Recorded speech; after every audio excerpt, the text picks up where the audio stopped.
Okay, Mayor, the meeting is now being recorded.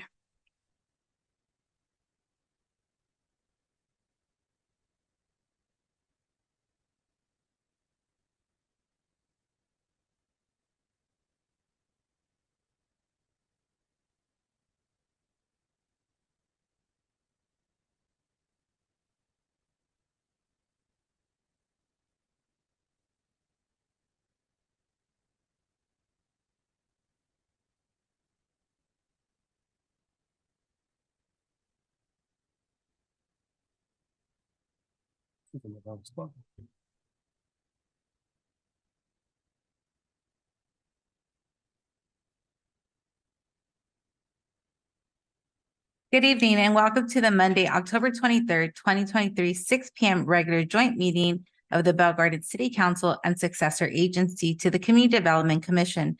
The meeting will now come to order at 6:04 p.m. Members of the public may view and listen to the meeting live online through the city's website as noted on the agenda.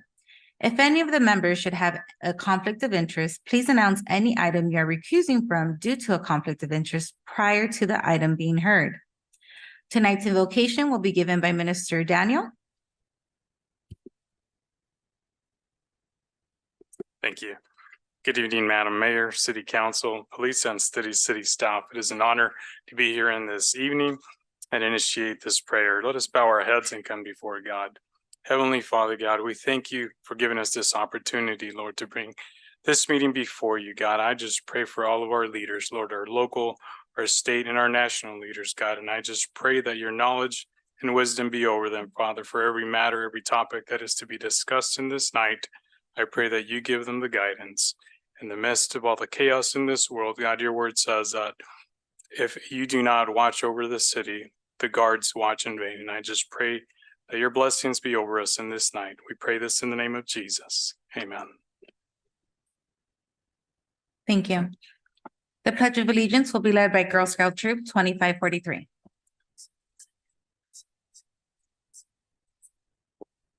Face the flag, put your right hand over your heart, ready, begin. I pledge allegiance to the flag of the United States of America and to the republic for which it stands, one nation, under God, indivisible, with liberty and justice for all. You may now be seated.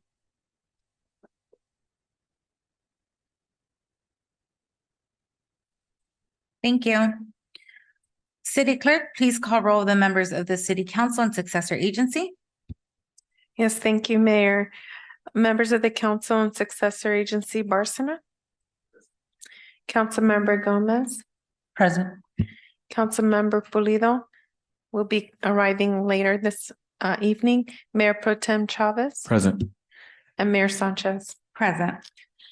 We will now move to the presentation. City Manager, please introduce the presentation. Thank you, Mayor Sanchez. The first presentation we have is a proclamation for the month of November to recognize it as Family Court Awareness Month. We have Sandra Ross, the president of the Family Court Awareness Month Committee, in attendance to receive the proclamation. Thank you, Mayor.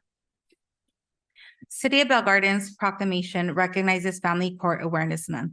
Whereas the mission of the Family Court Awareness Month is to increase awareness on the importance of a family court system that prioritizes child safety and acts in the best interest of children. And whereas the mission of the FCAMC is fueled by the desire to create awareness and change in the family court system for the conservatory estimated 58,000 children a year ordered into unsupervised contact with abusive parents while honoring the hundreds of children who have been reported as murdered during visitations with a dangerous parent. Whereas the mission of FCAMC is to increase awareness on the importance of educating and training on domestic violence and child abuse, including emotional, physical, and sexual abuse, as well as childhood trauma and post-separation abuse for judges and all professionals working on cases within the family court system. And whereas the mission of FCAMC is to increase awareness on the importance of using scientifically valid evidence-based treatments, programs, and services that are proven in terms of safety, effectiveness, and therapeutic values. Now therefore be it resolved that I, Francis Daniel Sanchez, Mayor of the City of Bell Gardens, with the City Council, do hereby proclaim the month of November as Family Court Awareness Month, and I encourage all residents of Bell Gardens to support their local community efforts to prevent the harm of children in the hands of family members and to hone and value the lives of children. Proclaim this 23rd day of October, 2023. And can I ask Ms. Ross to please come up and say a few words? Sure. Thank you so much. Thank you, Mayor Sanchez, City Council, and members of the community. This is a very important issue. And I'm extremely proud to say that last Family Court Awareness Month, around the country, we actually had 370 proclamations issued where victims, advocates like myself were able to get up and say a few words. And that's really, really empowering and can change, can make big change. Of the 370, 16 states actually issued one. And then I want to tell you something else that I'm super proud of, and to be a part of a team of advocates and organizations. We actually were able this last legislative cycle to get a law passed in Peaky's name, Peaky's Law, who was a child that was murdered in a family court case by his dad. And we really believe with better training and accountability, he would still be with us. But his law, bittersweet, passed, was signed by Governor Newsom on October 13th. So I want to give you that information. Also, my name is Sandy Ross, and I'm not the president of Family Court Awareness Month, but another related organization called California Protective Parents Association. I'm a child safety advocate turned activist to be able to bring awareness of what's happening in family court. I met the head on the court system about 18 years ago, and what I saw, I can't unsee. Even though my child is aged out, I have to come back and make sure other children and other protective parents have a shot at this. I just want to give you a few statistics. In California, almost 100 children have been murdered in this context. That's awful to hear. 1 in 15 children are victims of child abuse, usually by a family or a family member. Abusive parents are more likely to seek sole custody than nonviolent ones.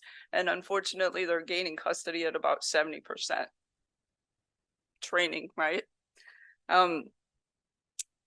Also, domestic violence worsens after separation, with the focus turning onto the children. More than 50% of the time when an allegation of child sexual abuse is raised, the courts are automatically discounting and switching custody to the alleged abuser. Training, right? I just again want to say thank you so much for issuing this proclamation. Every word we get to speak on this topic will change it. So thank you. Thank you so much, and I invite you to come receive the proclamation and take a picture with us. Thank you.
We'll now move to public participation for items not listed on the agenda. Public participation is now open.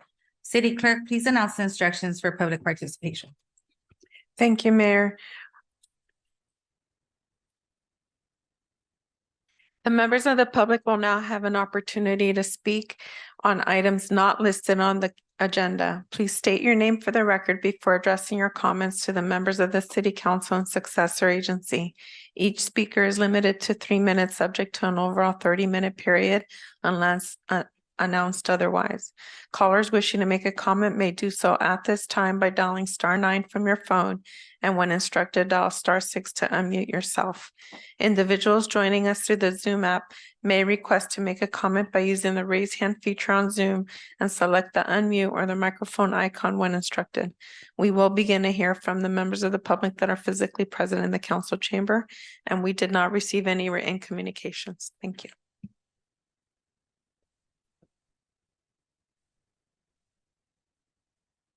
Bruce A. Crow.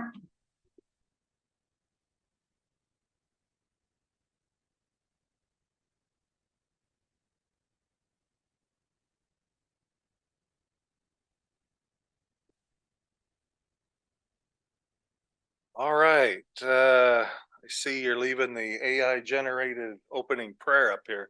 Might want to keep it up there somewhere. I like the human side of the prayers when they're actually genuine. Oath of Allegiance.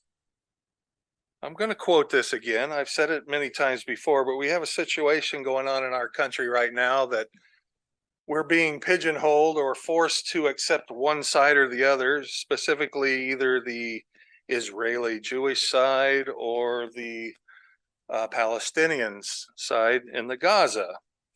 And my thought was, I says, why do I have to pick a side?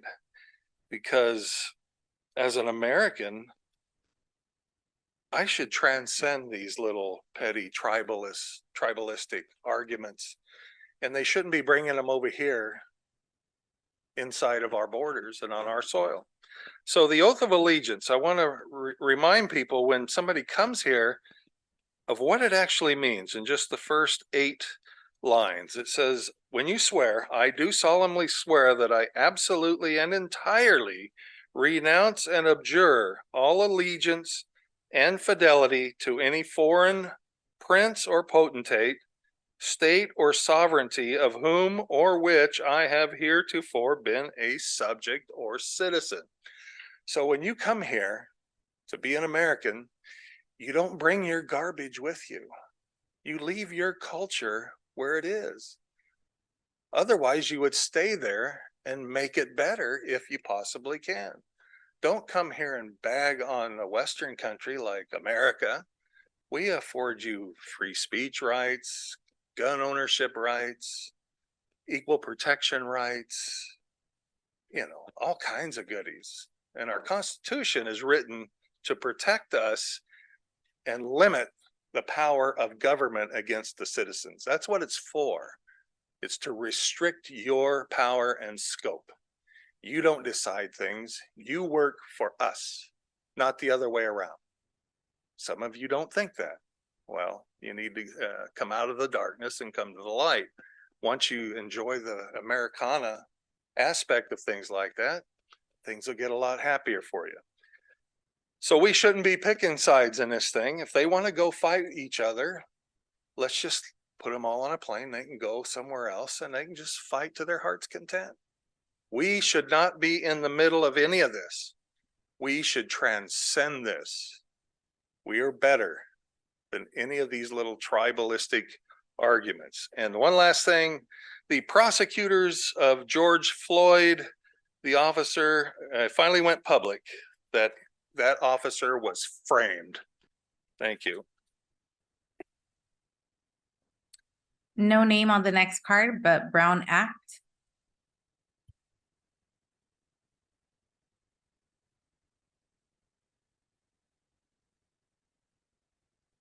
Yes, Brown Act. So Brown Act is because this meeting is constituted under the Brown Act.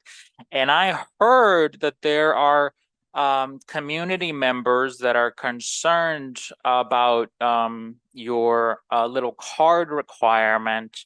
Why is it that you can't have a process like, nearby, not too far away? There's the city of Lakewood, there's There's Montebello. They make it easier for people to just kind of come on up here without all this hullabaloo about your little card. Why do you make it? Why do you have that extra level of it's like a moat, so to keep the public from reaching you, because some people don't want to write their name or don't know what the process might be before they walk into the meeting. So that's why it's important to actually observe the Brown Act. And in regards to what the previous gentleman said, I kind of agree. I don't understand why I notice you have a picture of a crook, our congressman up there. So I don't agree with that. I don't agree with this $100 billion that now he wants to give to Biden to essentially have more war. Like, why is it that we have so much war? Why are we funding so many wars? And it's not just like war, right? It's like we're funding, say, in the case of Ukraine, why are we funding all of their salaries? Meanwhile, we're cutting people's salaries here. Why is it that our staff here isn't getting an increase in salary? Well, it's because our government, including that criminal congressman, are wasting our money on the war that has all this destruction associated with it. But then it's like paying for the paychecks of the corrupt people that are overseeing the war, like Zelensky. So like we're paying for the healthcare and the extra perks that they're getting in the Ukrainian government.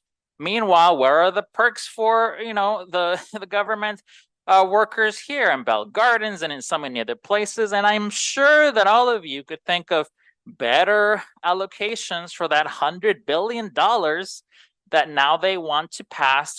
They're saying, oh, it's not enough money. Excuse me, that's like on top of the $600-700 billion additional quote defense budget, which isn't about defense. It's just about ripping off the American people and funneling it to specific defense contractors. It's not good for us, and that's why you should take down that criminal's picture from the hallway. Are there any public comments via Zoom?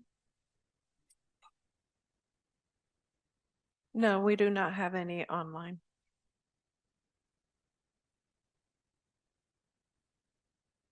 Evening, everyone.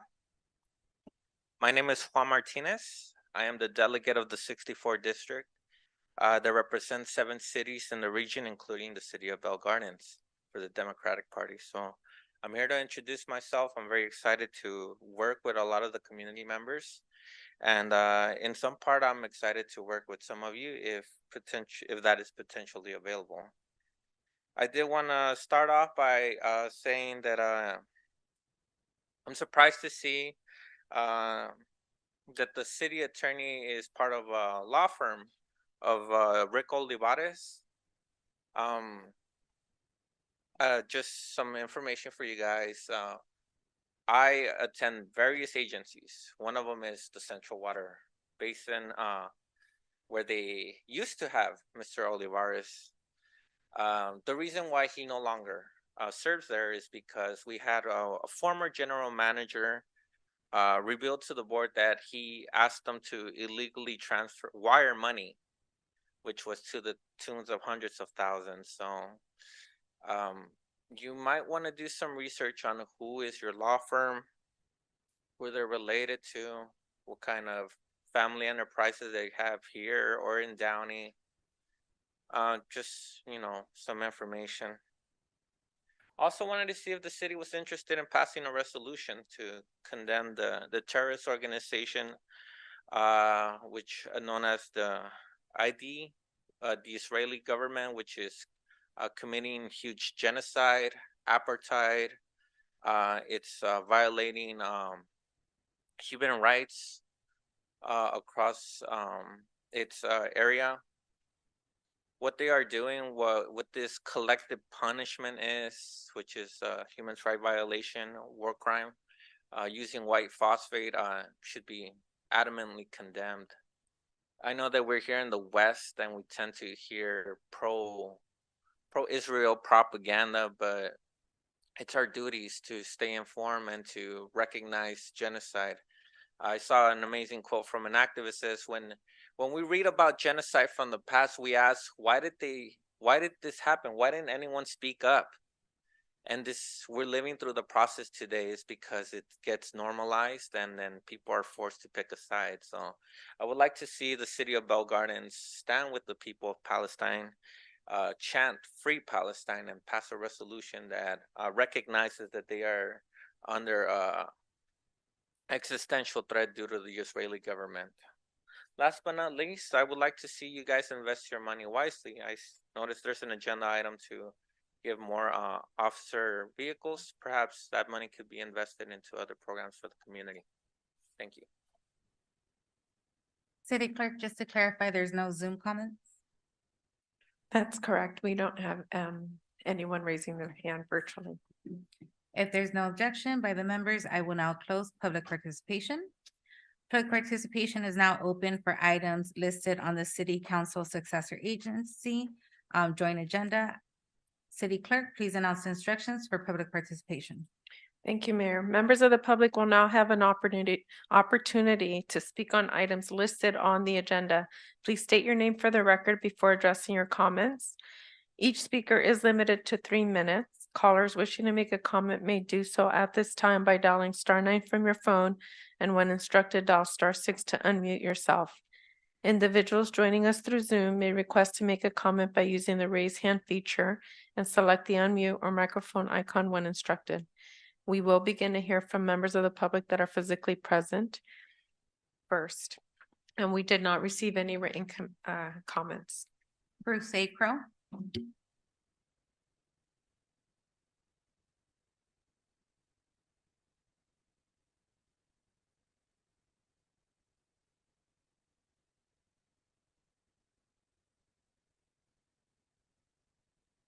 All right, number 14, I want to start with that. City water system update and recommended next steps. I see you have the young man company coming in to try to clean up the water. Yes, your water is contaminated. So is Downey's. We have about at least 6 wells that are contaminated, but nobody will say anything about it. It's a big job. I mean, we could blame all kinds of people why it's that way, or whether the state has, requirements that are non-existent, but yet, like over in Downey, they tell us how they met the requirements, but there aren't any requirements. I mean, I know I look dumb, but I'm not that stupid, okay? But it's a big job, and I hope things work out for you. It's a lot of money. It's a lot of work. It's not going to be easy.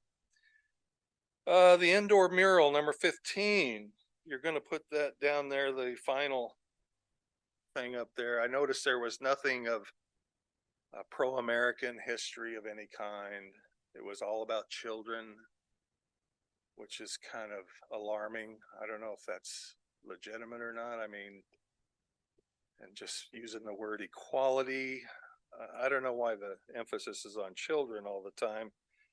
But children need to be protected, as we found out in the family counseling thing. We've got people that are putting their kids up to doing all kinds of evil things and ruining them and butchering them up.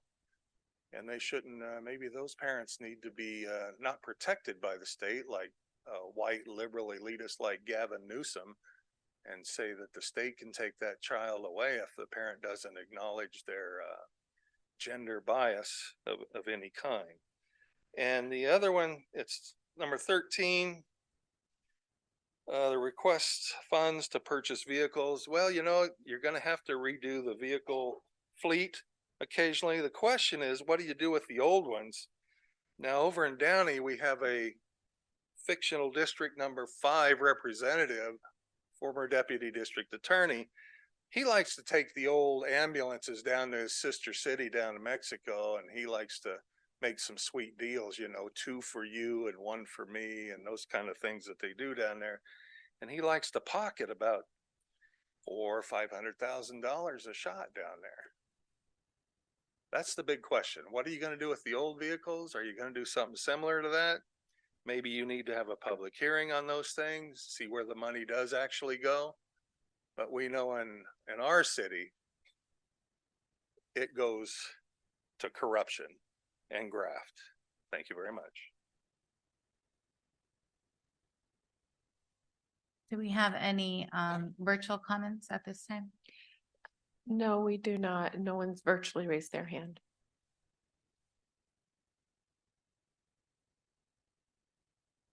Okay, I'll keep this brief.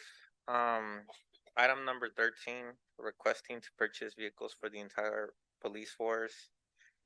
Some claims about some of these vehicles are more than 10 years old, 80,000 to 100,000 miles already. You got to replace the whole thing.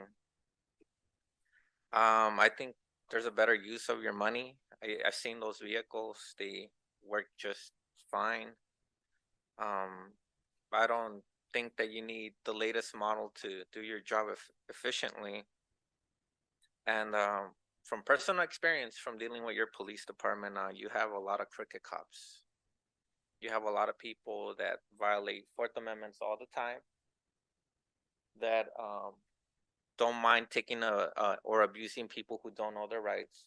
Unfortunately for you guys, I know my rights, and I can assure you from First Amendment auditing within your city that in order to ask for funds or to claim that you're gonna serve the community, you actually gotta serve the community.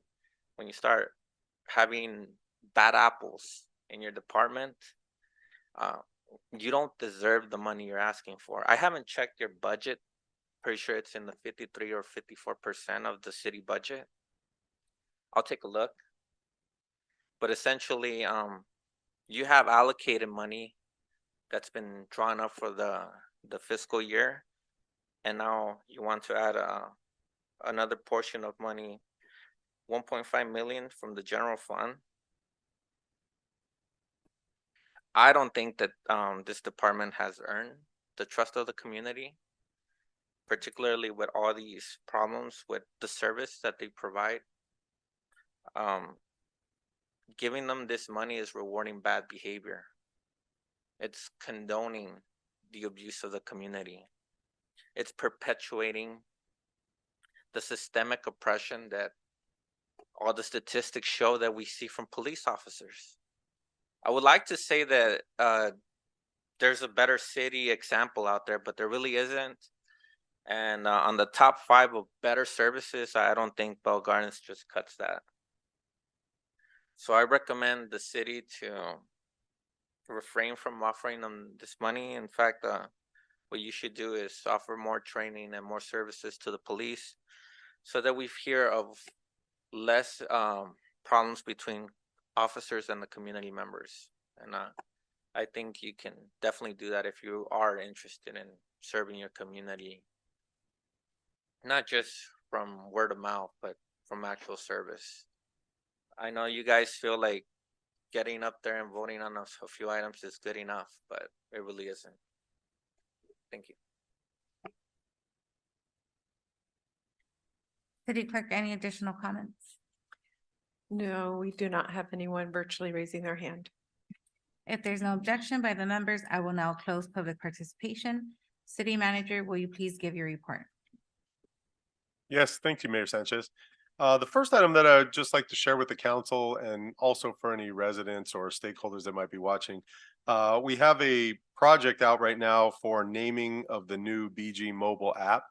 So what we're looking for is for Bell Gardens residents to submit ideas for the name of the app. So you tell us your name, you give us the suggested name for the app, why you think that's a good name or why it means something to you, and you submit it. You can use this QR code that we have up on the screen right now. So if there were somebody watching right now as a resident on a laptop or a desktop, they could click this QR code now, or if they could take a screen print of it, they could use the QR code afterwards. The naming portion of this project will be open until October 30th. I think we have about 20 submittals already. And then what we'll do on October 31st is we'll open the voting process. So let's say we have a total of 60 name submittals.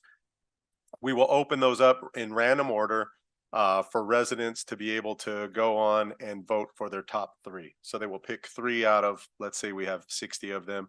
That voting period will be open from October 31st through November 8th. And we'll market this through flyers. We'll be at events. We'll have the QR code showed up on the screen at the Halloween event, so people can just take a quick pic with their phone and be able to vote at that point.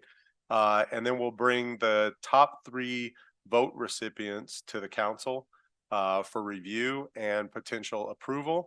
The number one name that's selected by the council would receive $100 gift card. And the number 2 and 3 runner-up would receive $50 gift cards.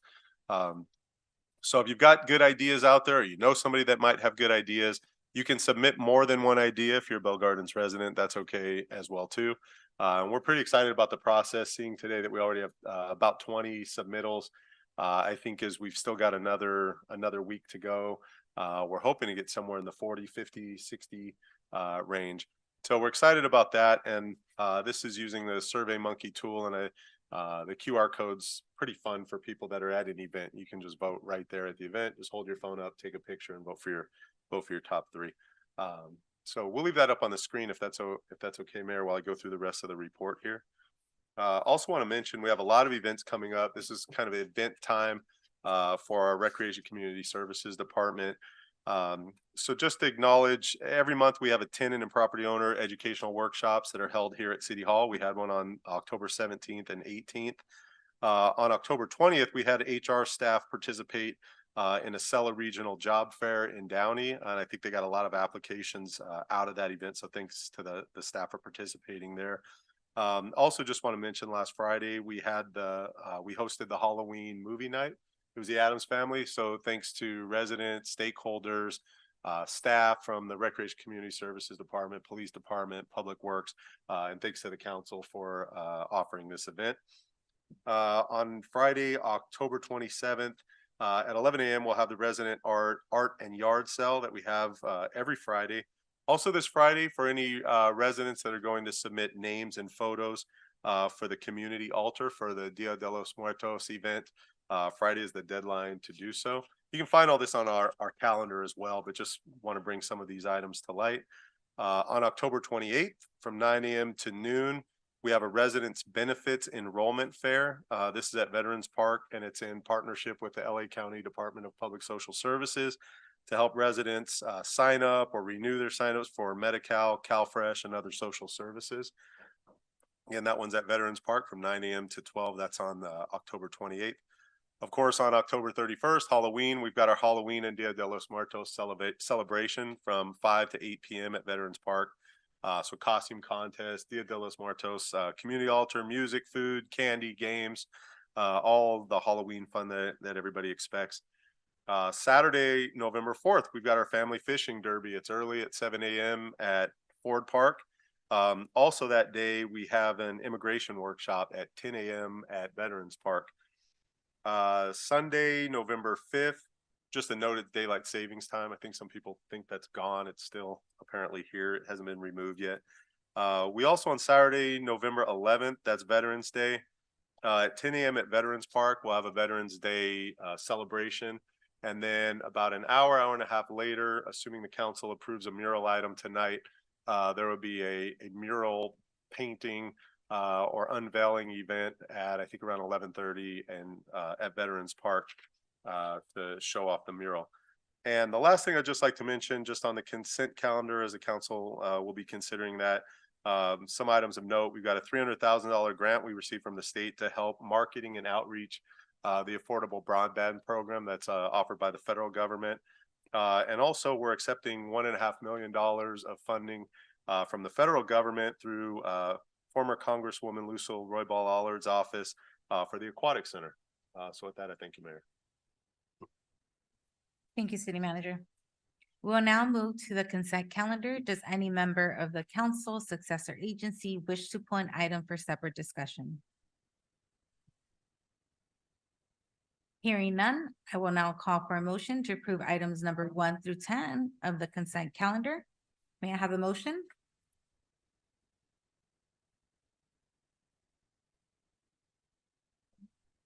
Can I get a second? I'll second. We have a motion made by Councilmember Barsina and a second by Councilmember Gomez. City Clerk, please conduct a roll call vote. Yes, thank you, Mayor. Members of the council and successor agency, Barsina? Yes. Councilmember Gomez? Yes. Councilmember Pulido? Yes. And for the record, I have you coming in at 6:34. Mayor Pro Tem Chavez Yes. and Mayor Sanchez. Yes. Thank you. City Manager, will you please announce discussion item 11? Yes, thanks again, Mayor Sanchez. This item is the local commission's appointment list, so it's staff's recommendation that the council review the appointments list. And by motion, if they have any commissioners that they would like to appoint or to remove, now would be the appropriate time to do so. Thank you, Mayor. Does any member of the council wish to make any changes at this time? Yes, I would. I would like to move to appoint have her name here. Caitlin Cabrera to the Recreation, Culture and Youth Commission. Would you like to make a motion, please? Oh, I thought I did. I'd like to move to appoint Caitlin Cabrera to the Recreation, Culture and Youth Commission. Can I get a second? I'll second. Motion made by Councilmember Gomez, seconded by myself. City Clerk, please conduct the roll call vote. Yes, thank you. Councilmember Barsina? Yes. Councilmember Gomez? Councilmember Pulido? Yes. Mayor Pro Tem Chavez? Yes. And Mayor Sanchez. Yes. Any additional changes at this time? City Manager, please announce item discussion 12. Yes, thanks again, Mayor Sanchez. This item is a presentation of the results for work that's been performed by KDI regarding potential repurposing of our golf course. This is a project that's been going on for, I'd say, about 2 to 3 years. Sometimes it gets confused. It's not necessarily a city project, but it's a project that KDI got funding for that the council has been supportive of as they've done workshops and things of that nature. After all the work that they've done, they're here to share the results of the project. I'll turn it over to Liz Nava, our Recreation Community Services Director, to fill in the blanks and introduce KDI. Thank you, Mayor. Thank you, Mr. O'Kelly. Good evening, Mayor and members of the City Council. I'm just going to offer some brief background regarding KDI and the work they've been doing here in the city. And then I'll introduce to you Lauren and Daniel, who will actually give the presentation with regards to the project that they've been working on. But Kunkui Design Initiative, or as we refer to them, KDI, has worked with the city in the past and has assisted the Recreation Department with grant applications. And our department received a Prop 68 grant through the state with the help of KDI back in 2020. And in August 2021, as Mike had mentioned, KDI had submitted a grant for Prop 1 funds and was awarded approximately $200,000 to do what's called the Bell Gardens Recovery Project at the Bell Gardens Golf Course. And I won't give too much info. I know Lauren and Daniel will help talk it through, but essentially KDI surveyed the community and the residents about a vision plan and some ideas about the golf course and reimagining the golf course.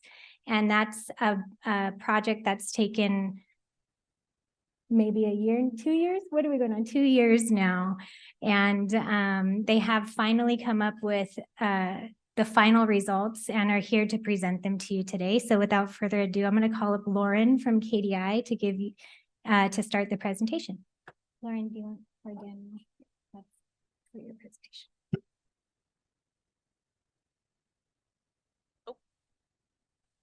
All right. Thank you, Liz. Good evening, council members. Thank you so much for the opportunity to speak to you this evening to talk about the work that we've been undergoing for this project. As Liz mentioned, my name is Lauren Alashi. I'm a senior design principal at KDI. And to just introduce us very briefly, KDI is a community development and design nonprofit. We're based in Los Angeles, and all of our work is really aimed to support communities in co-designing and participating in the creation of park spaces, advocating for equitable development and community services and helping to build leadership capacity within communities. And so I'll hand it over to Daniel, my colleague, who's been the project manager on this project, to talk a little bit further of the details, and then I'll come back to talk about some next steps. Hello, thanks for having us. As Liz was saying, we are KDI. We're working with the City of Bell Gardens, which is the Parks Department, and we're funded by Prop 1. Mostly our users is the community members. So KDI, essentially what we do is we go to the community, we ask them questions, we do workshops, and basically try to figure out what it is that they want and what it is that they need in their community. And so this project breaks down into 4 different sections. The first one is community outreach. We went out and we asked the community, would you like a golf course or a public park? The majority of community members came back and said they would like a public park. For the past few months, we've been working on community design, which is just asking the community what would they like to see in this space. So it's essentially a series of workshops that I'll show you in a second. Finally, it's a vision plan that we're going to give to the city that's going to help us get future funding to possibly move on with this project with more design phases and construction. And then finally, we did some site activations to ask the community how they would like to use the golf course today, which I'll show you in a second what we did. For the past few months in the summertime, we did 5 design workshops, essentially asking the community to come together and design this park with us. Each workshop added on to the next one, and eventually we came up with 3 designs. We had roughly around 103 people come and give their input. You saw this in some of the events. We went to the Mexican Independence Day and we showed the community some of these models that we made. From all of the feedback that we got, we came up with 3 different parks. The first one was called Los Jardines, which is more tailored to environmental education, which is something the community asked for and was very excited about.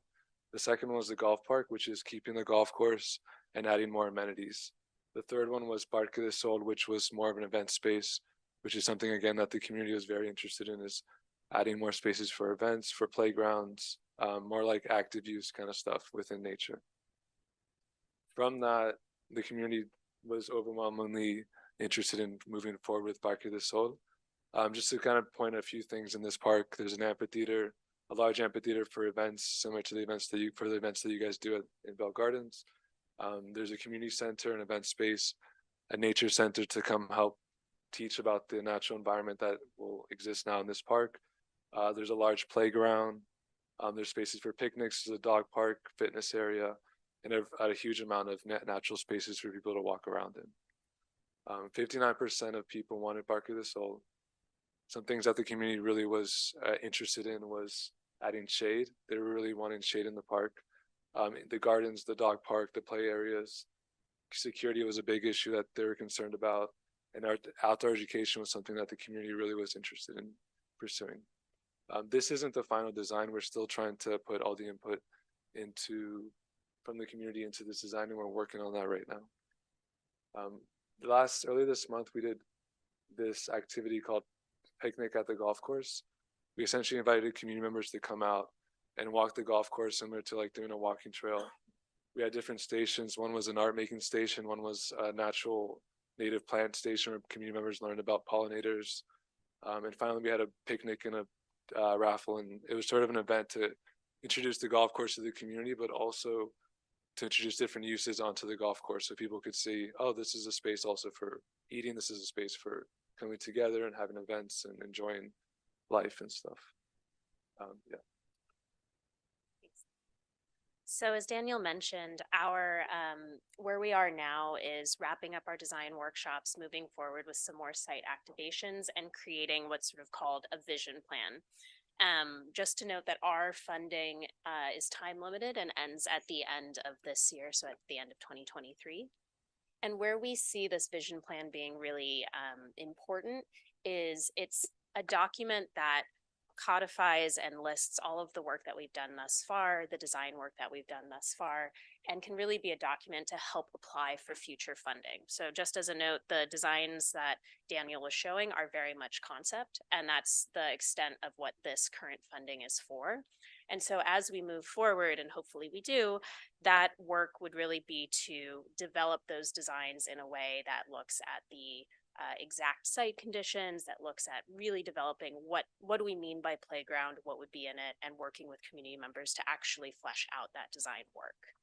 So the vision plan in it will have everything that we just talked about and walking through our finalized concept design, as well as ideas for phasing, a cost estimate, a very high level cost estimate for what we think the project would take to complete, and then opportunities for funding.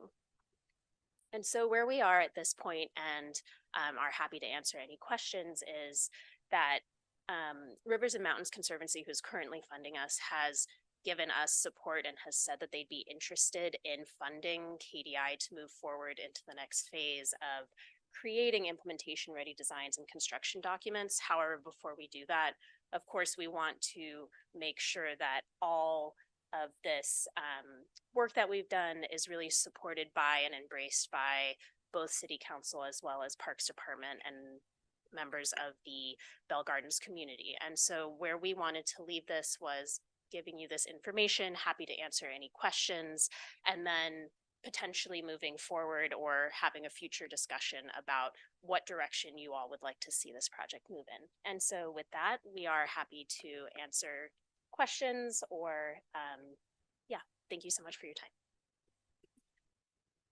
Does any member of the council have any questions or comments at this time?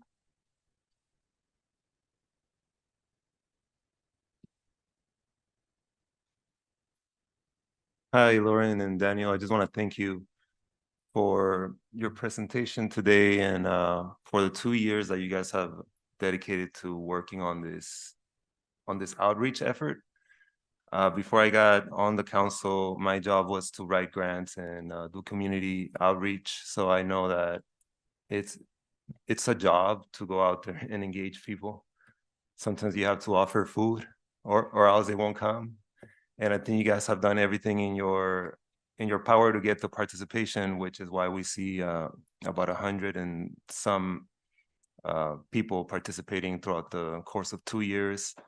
I didn't go to all of the workshops, but I try to make it to all of them. And I think the way that you managed everything was great, because obviously we have different outlooks in our community.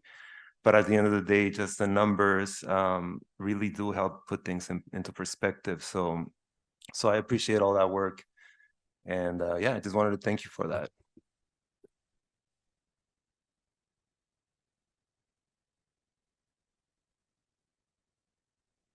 Thank you so much, Lauren and Daniel, for all the work that you do and that you've done in terms of engaging with the community, doing outreach. I really appreciate the different techniques that you guys have used to really try to get the input, right? There was a survey done. There was the design workshops, obviously. The Instagram itself, right? I think it was called Our Resilient Rio. You know, that sort of engagement, taking it to the next level. So I really appreciate all that feedback. It's interesting seeing that direct communication from the community through this data, right? So 59% of the community would want Parque del Sol, right? And I really like that in your survey you also included different key elements, right? So like there was the shade portion, right? I think in the past we've had community input on other things around the parks, but shade constantly is one of the big ones where, you know, it's okay that we put a bench, right? But what about the shade that goes on top, right? So, and we see that not just only in parks, but even in buses, right? People want to take a bus, but if there's no shelter, it kind of prevents them from even going out and taking a bus, right? So, really appreciate seeing that those are key elements, right? The shade, the dog park. For a long time, I know that the city's been trying to figure out how can we move forward with doing a dog park in the city, and I know there's been some Prop 68 funny in the past. But I'm glad to see that that's something that the community, another layer of support for that. I'm curious to know, and maybe perhaps right now at the moment we don't have the answers, but and it's separate, but in part I know that you guys have experience engaging with cities and the community. But one of the things that was brought up here was security, right? And I'm interested in seeing what other alternatives or how have other cities tackled the issue in regards to security, right? So acknowledging that within the golf course, we're right next to the riverbed. There's a lot of activity in the riverbed. Constantly we have to send out our officers to the riverbed. And our community at times doesn't feel safe. I mean, for a variety of reasons, but ultimately we don't have jurisdiction of that. In terms of tackling the issue of security, how have other cities gone about that? Or yeah, you guys can talk a little bit about that, please. Thank you. Thank you for the both the input that everyone has given throughout this process and also for that question. We haven't done, I mean, you're exactly right that that's the feedback that we've been getting, that there is an opportunity to open that entire sort of southeastern, sorry, my directions, southeastern side of the golf course now to the riverbed to have more porosity between the bike path and the park. However, many folks were saying, you know, I'm not sure if that would feel safe to me. There are a lot of unhoused folks that are in the area, and I don't know how to, you know, really engage with that. And so the way we've been thinking about it, without going into deep detail into doing case studies across different cities, though I think that's actually a really great suggestion for once we get further, how to actually make that fence line feel safe to folks without totally cutting the park off from the bike path that has so many people moving back and forth on it. And so that's something that we'll look into should we be moving forward with the project, to understand both how to treat that edge condition, but also what are other techniques, like would people feel safe if there were security cameras? What are the upsides and the downsides of that, right?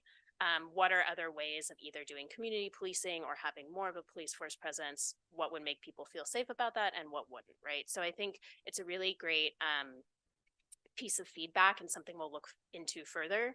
I don't have like a great answer for you right now, but it was sort of the largest piece of concern that folks had in thinking about reimagining the space into the park. Thank you for that. Yeah, no, again, just curious to see what other if, you know, for the work that you guys have done in the past, I'm pretty sure safety and security in other cities or in other parks perhaps has been a revolving issue. Other than that, just want to make sure I have all the clarifying points. So it seems that you guys are funded through Prop 1, which is through the RMC, correct? And then y'all are set to continually get funded until the end of 2023. So beginning in January, I mean, depending on the decision we make tonight, it's going to depend on whether or not RMC continually decides to fund you and the projects that you have been working on. Yeah, that's all correct. What we will be doing by the end of 2023 is delivering that vision plan to Liz, her colleagues, and to you all. And that's the extent of this current tranche of funding. As I said, RMC is interested in potentially funding us further. There would be an application process, of course, that involves that, and it would need support from city parks. That application process, we would imagine to go through what's called construction documents, which is essentially the further development of the design, bringing on engineers, other folks into the team to understand feasibility, what that actually looks like. And that would, of course, take, I would think, between about a year to a year and a half to complete that entire process. So I don't want to speak out of turn and say that funding is absolutely guaranteed moving forward from RMC, but they have said that they are very interested in seeing this project through if the folks in Bell Gardens support it. Yeah, no, again, what I'm more so thinking about is if we decide to move forward and continually have the vision plan complete and then January comes here, is there still an opportunity of, you know, let's just say we do another round or we start getting community input and, hey, wait, let's put the brakes on this. You know, we just got more folks that want to take more part of the conversation. Can we still go back and change things up? Yeah, so both Daniel and I are trained as landscape architects, so this is sort of our bread and butter. And though that image looked very sort of set in stone, what it was, it will change like 2, 3, 4 times in this process. And we're really committed as an organization to including community members all throughout the space, even if someone hears about it today and is interested in it and starts coming to our workshops in February.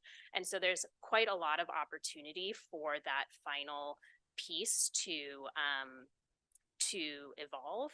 And what it does, these sets of documents essentially sets up the city to then implement, but it doesn't lead you to have to implement. Do you know what I mean? So it sort of gives you the tools when you feel like you can move forward with the project to be able to do that. But by all means, there's ability to change it based on both the physical context of the space as we get into it more, but also for input from you all, input from the Parks Department, the folks who do maintenance, anybody who's interested in the community. So there's quite a lot of wiggle room, or at least like ability to change as we move forward as well. Hopefully that answers what you were. Yes, that gives me clarification, because I know that there's some folks, or there's been community feedback about it, right? The golf course and what's going to happen to it. And but if there's still opportunity along, it's an evolving document, right? And it's going to continually change. And that gives me a lot more confidence, moving forward. So I appreciate that. Thank you. And I just want to clarify some data points. You said over the course of 2 years, you've been able to get 103 participants overall through every session that you've had. So the workshops have had about 100 or so people participating. Prior to that, when we did our larger community-wide survey, that was closer to 600 folks that participated in that survey. So I guess you could say overall, if you imagine each one of those to be individual, then it's about 700 or so folks that have participated in this process. But particularly in the design workshops, it was about 100 folks over the last 3 months. Okay, because you use the number 59% of the community. So when you're saying 59% of the community, it's actually 59% of 103 participants total, not the 40,000 roughly that live within Bell Gardens, correct? Yes, that's correct. Okay. Thank you. Okay, thank you so much. Any further questions? I have a question. Mayor, I just wanted to ask for clarification. So I see here we have staff recommendation to receive and file, but I also noticed on your presentation, you're asking, I think you asked for support from the council or something like that. I just want to make sure that we're providing the support if that's what's being asked, rather than just receiving it and file. So what would be the most helpful thing that we can do as a council here? I mean, we appreciate all the work that's been done, and I know that there's still some work left before we can wrap it up. And I would imagine there's still also feedback from some of the council in regards to the project itself. So. Yes, thank you, Councilman Barsana. I'll take that for you, Lauren. Sorry, I apologize for the confusion. We put it on the agenda as a receive and file, especially because some of this is brand new information for some of you. And so it's an opportunity just to understand the work that KDI has been doing and where they've arrived, almost at the conclusion of their grant funding and the project that they've worked on with the community, which is to develop this vision plan for the golf course. If council feels that they'd like to move forward with the vision plan, then we can bring this item back. If you don't feel comfortable tonight making that decision, the reason I put as a receive and file is that we can come back to the next council meeting after you've had some time to go over the information. If you have additional questions, we have an opportunity to get you that information. And then we can come back in November and get further direction from council. So there are a lot of opportunities and options at this point. We can move forward with selecting a vision plan. And like Lauren said, this is the very beginning phases of it. This is taking community input and putting it on a plan, basically. But there hasn't been any discussion with Public Works or actual going into the golf course to understand, now, what does this take to actually make this vision plan work? But in order to get to that point, we'd have to go through another round of funding unless it comes out of the city's general fund, but we would go out and seek more funding. And so, or we take this, we hang on to it, council wants to keep the golf course, they have that option. So there's different options to consider. So we've made it a receive and file so that council would have the opportunity to digest a little bit of what, especially if you're seeing it for the first time, it's, and you want some time to digest. So You mentioned the general fund. I thought the purpose of this was to have a portfolio and an idea so that we can be competitive in seeking grant funding. Right, So we're correct. talking about not city funding, right? Right, and Okay, that's what I so- meant. Is So to we can clarify, foster- this is just for going out to getting new funding specifically for this project. Yeah, so we can be correct. That is so we can be competitive. So we don't have to use general funds. So none of this money would really be coming from the general fund or any, there's no fiscal impact as far as the city's concerned? Okay, thank you. No, not immediately. No. Mayor, if I may, I'd like to make a motion and propose that as long as seeing as RMC, the Rivers and Mountains Conservancy, is willing to continually support and they're looking for a green light on behalf of the council, we appreciate all the work and I feel comfortable moving forward and having a vision plan presented, and then once that's completed, we can go ahead and continually make the decision after that. I don't believe that makes sense. I was just trying to figure out the wording because in part, and I talked to the city manager and I'm like, so do I just, because I'm looking at the description on the PowerPoint and it says approval of direction and continuation of project development. And then the second part's pursual of funding to create implementation ready designs and construction documents, which is different. So I just want to make sure I'm on the same page. I think our city attorney is going to So- speak, and just to make sure we're in the right order. You're giving direction instead of the receipt and file, you're giving direction to proceed with the portfolio, with the vision. That's correct. So if you have you want a motion, if you have a second? Yeah, I'll go ahead and second that. City Clerk, please conduct a roll call vote. Yes, thank you, Mayor. Councilmember Barsina? Yes. Councilmember Gomez? Yes. Councilmember Polino? Yes. Mayor Pro Tem Chavez? Yes. And Mayor Sanchez? No. City Manager, will you please announce discussion item 13? Yes, thank you, Mayor Sanchez. This next item is a pretty large item. Before Captain Camacho takes the lead and gives you a presentation here. Our vehicles are an asset to the city. They're a tool that's utilized by employees on a daily basis. Over the last several years, we've upgraded the fleet in the Public Works Department. We're currently looking at the Community Development Department with some grant funding that they've received. I think in Public Works, we've replaced 17 vehicles in the last 3 to 4 years. We started looking at the police vehicle fleet and determined that we were getting to the point where letting it go much further was going to be potentially a liability and a detriment to the city. And it was time to make an investment that'll last into several years going forward when it comes to the fleet for the police department. At this time, I'll turn it over to Captain Camacho to go through the details of this item. Thank you, Mayor. Thank you, Mr. Kelly. Good evening, Madam Mayor and members of the City Council. When I put this PowerPoint together, I was trying to figure out how to do it because I really want to give you guys a good understanding of our current fleet at the Bell Gardens Police Department. So I'm going to begin with BGPD's primary vehicle was always the Ford Crown Victoria. But in 2011, Ford retired that vehicle. Ford introduced a new redesigned Ford Interceptor utility vehicle, also known as the Ford Explorer with the police package. The PIU is designed for law enforcement and is the best-selling patrol vehicle in the U.S. The rest of the fleet is comprised of different American and foreign make and models. So here's a 2023 PIU vehicle. As you can see, this is a fully outfitted patrol vehicle. Just to kind of give you a side note, this vehicle was ordered in 2020 and is just currently being introduced to the patrol fleet. So it's taken us almost, we'll say 2.5 years. By the time I place the order and by the time someone's going to be able to drive that vehicle. That's a patrol vehicle. We also use the PIU for specialized investigations. This photo does not depict the vehicle fully outfitted yet because everybody's so backlogged that I have to wait till the vendor that we currently have till he actually makes room so I could send this vehicle out. So let's talk about the purchase and maintenance costs.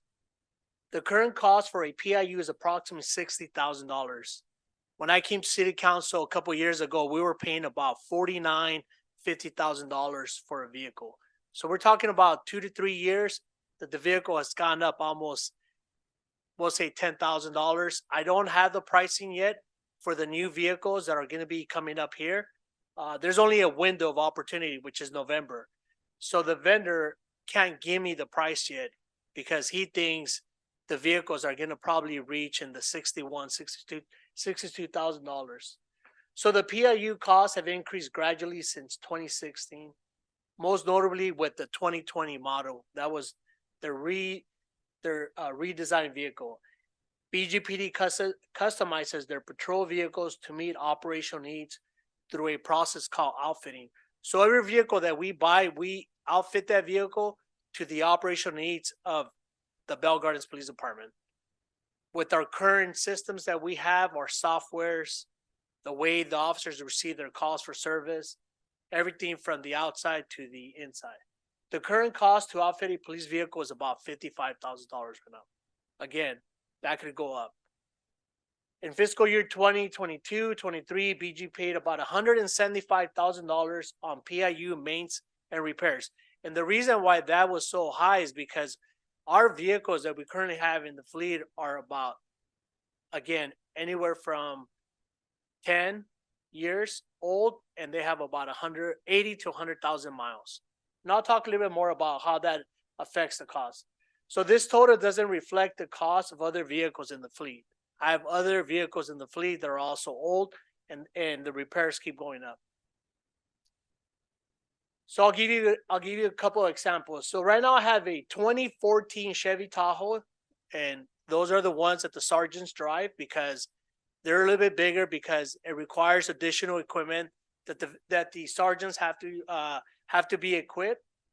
And so here's the current Tahoe that we have. That's a 2014 with we'll say now over 100,000 miles.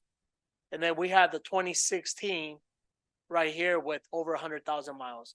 As you can see, this is just a photo of all the different, we'll call them alerts that I get because the vehicles are going old and things are just not working properly. As you can see, the interior, I got to make the choice of either investing more money into fixing the seat or just running it the way it is, right? Because the vehicle already has 100,000 miles. Now, keep in mind that the miles don't represent the hours of operation. And this is very important because, like, for example, I drive a car that has 100,000 miles. Well, that's different than this vehicle with 100,000 miles because the car that I drive gets a break. When I get to work, I turn it off and it gets about 4 or 5 or maybe 8 hours, right? I should say more than 8 hours because I work more than 8 hours. So it takes a good break, right? The problem that we have with the police department is that we don't have enough vehicles.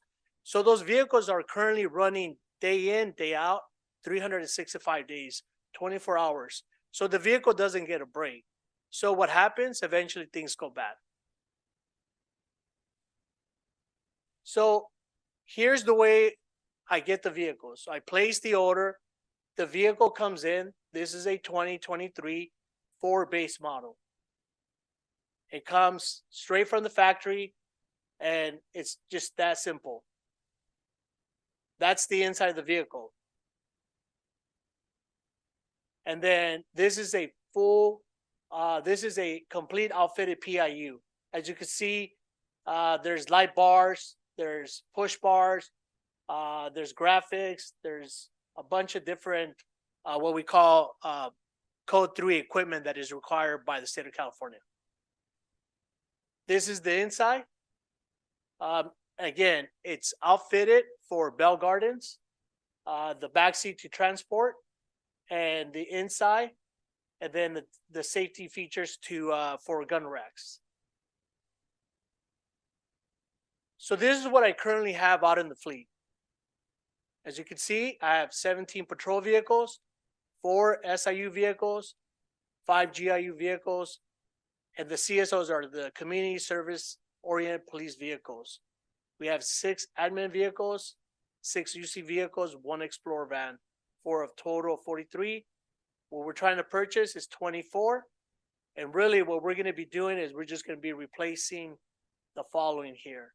For at the end, it's going to be a total of 54 vehicles. So this is kind of like my spreadsheet.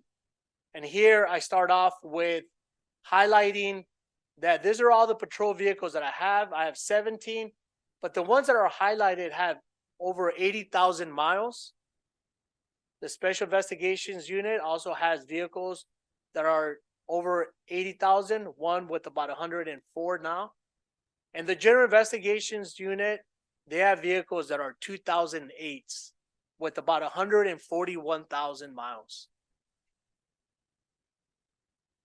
And then here's some of the other vehicles that I'm going to highlight, and then the administration vehicles. And so let's talk a little bit about the procurement challenges. From 2010 to 2016, BGPD purchased about 1 or 2 PIUs during this years. However, no additional vehicles were purchased from 2017 to 2019. The COVID-19 pandemic caused a worldwide closure of many businesses and factories, the microchip shortage, and the current United Auto Workers strike. As a result of these external factors, BGPD will need to keep older vehicles because there are no vehicles available across the nation to purchase. So even if you gave me money today, I can't purchase any vehicles. For the last year, I've been talking to Ford, I've been talking to all the vendors, and there's no one that could send me a vehicle. Matter of fact, I'm not the only agency.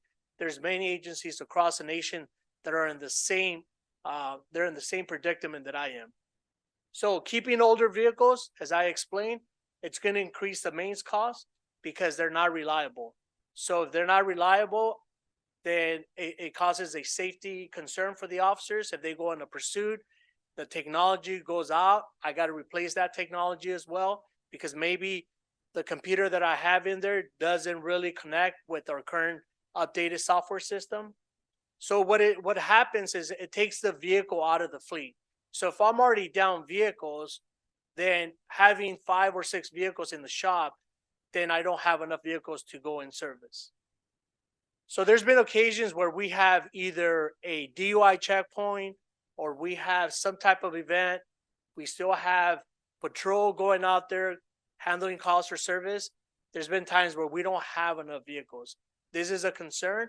If we were to have some natural disaster or something big, there might be the time where we don't have enough vehicles. So since 2018, BGPD lost approximately 9 vehicles due to accidents. Out of those 9 accidents, two accidents were at fault. Our officers were at fault. The other 7, we were not at fault. Now, what happened on those other 7 collisions? Some of the drivers were uninsured, didn't have the proper insurance to pay back the city. We just went nowhere. We never collected anything from them.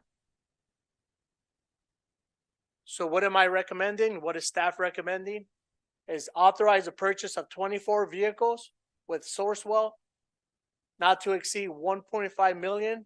The outfitting cost will be requested in a future meeting, and then create a vehicle replacement through the annual budget.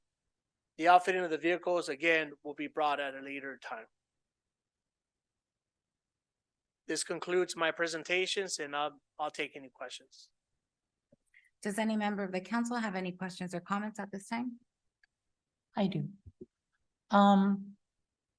Captain Camacho, so you stated that even if we approve the funds right now, there are no vehicles available.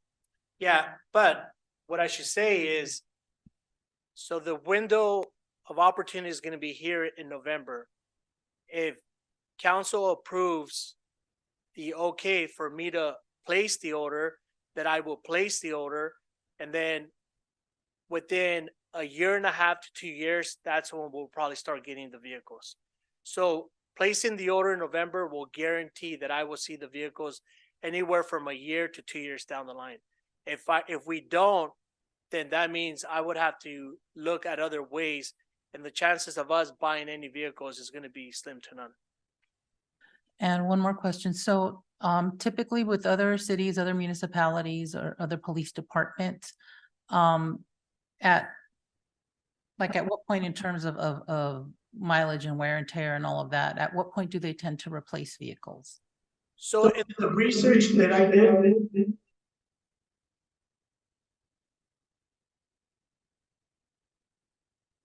so in the research that I conducted around the local agencies here, they're, you know what, repeat the question one more time? I'm sorry.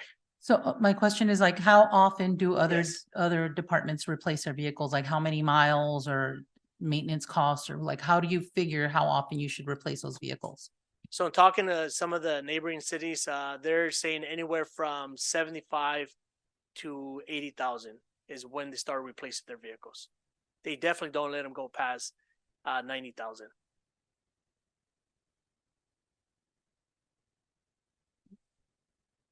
Question. So the mileage that you reported, does that include some type of calculation of the idling of the vehicle?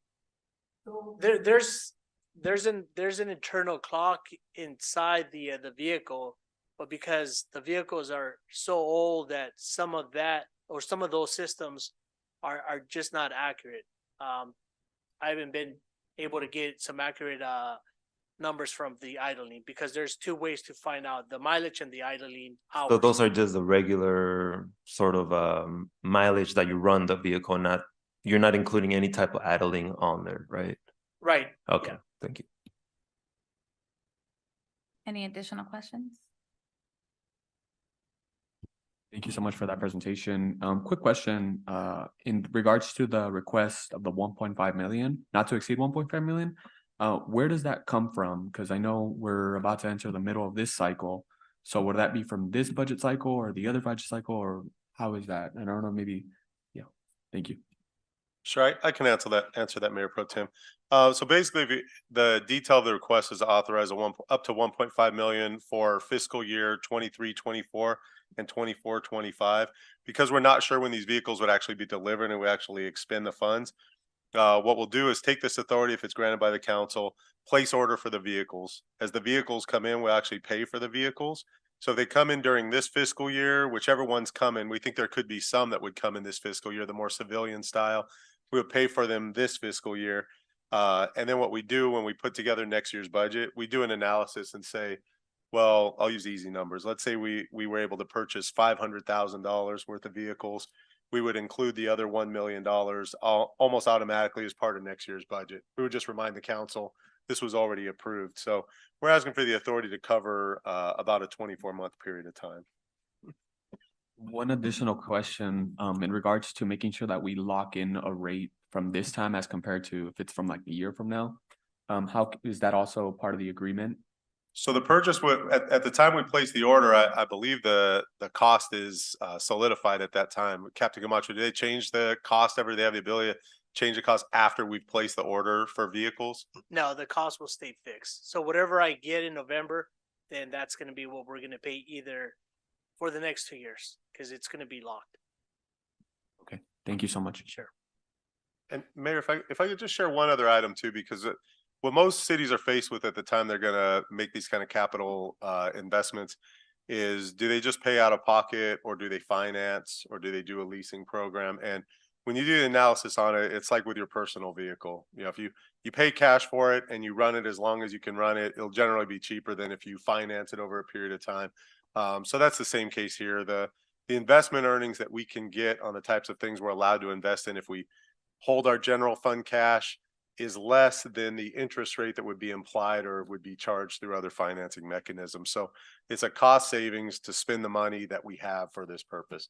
And just also a reminder, they're physical assets. So these aren't, it's not like it's money spent on something that's not tangible. It's spent on tangible assets. The vehicles will be here, up to 100,000 miles, 7, 8, 9 years from now. So it's a long-term investment.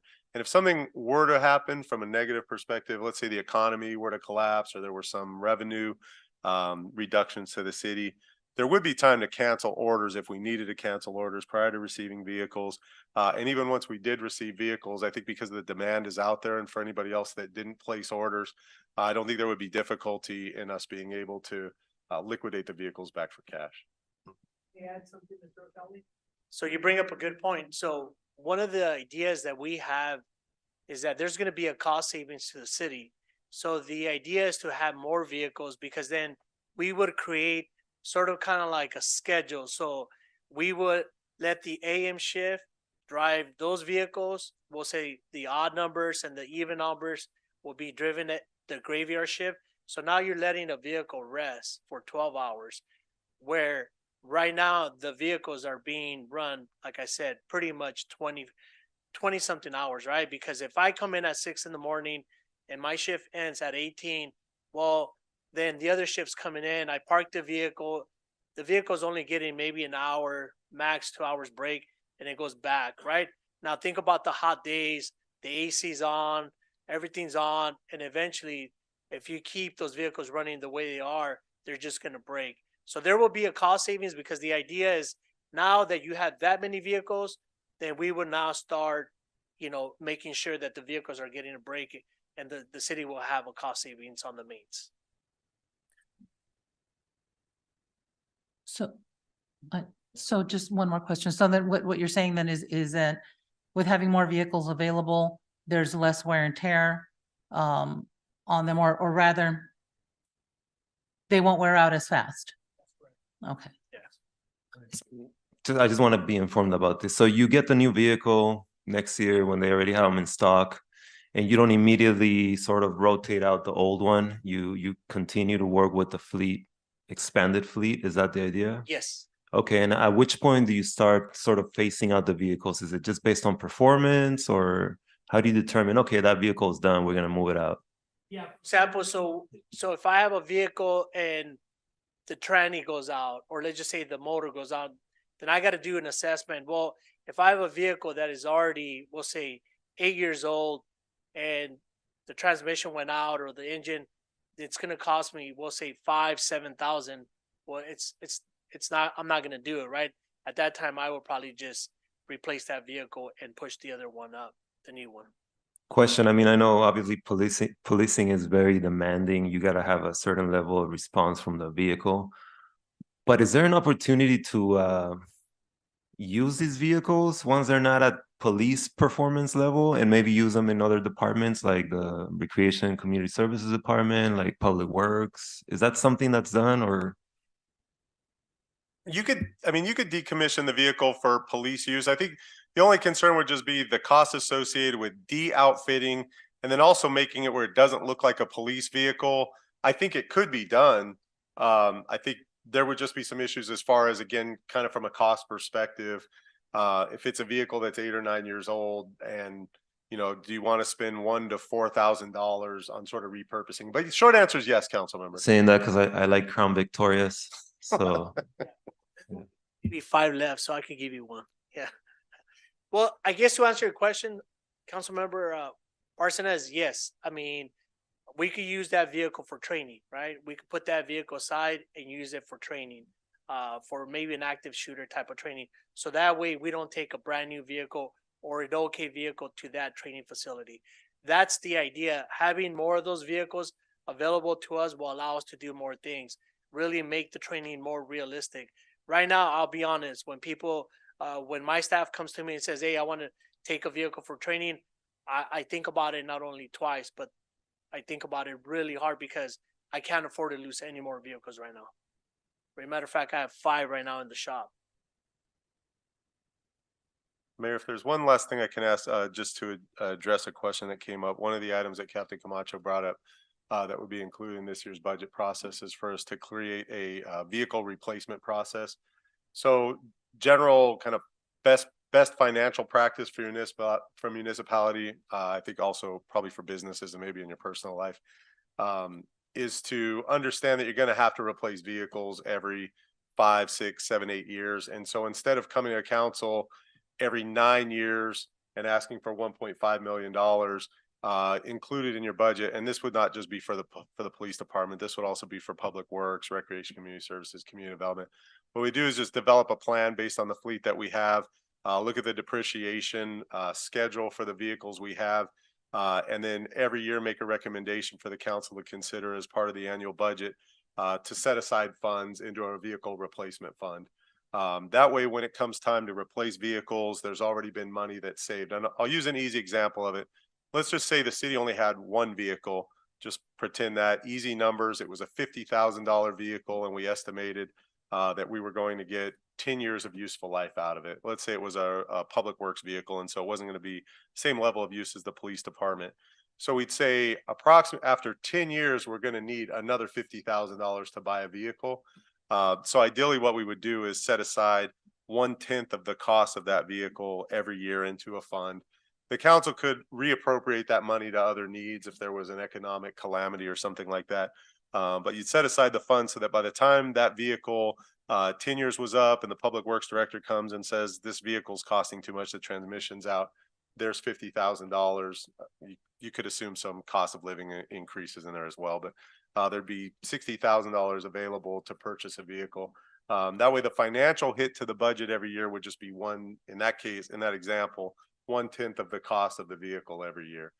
So this would be a more thought out process that's pretty common among other government agencies. So it'd be to create a vehicle replacement fund and a vehicle replacement process. We'd bring that as part of the budget this coming March, April timeframe. And I have just one more question. So what happens to the vehicles that are then phased out? So we do sell them back, and we have a vendor that they auction the vehicle.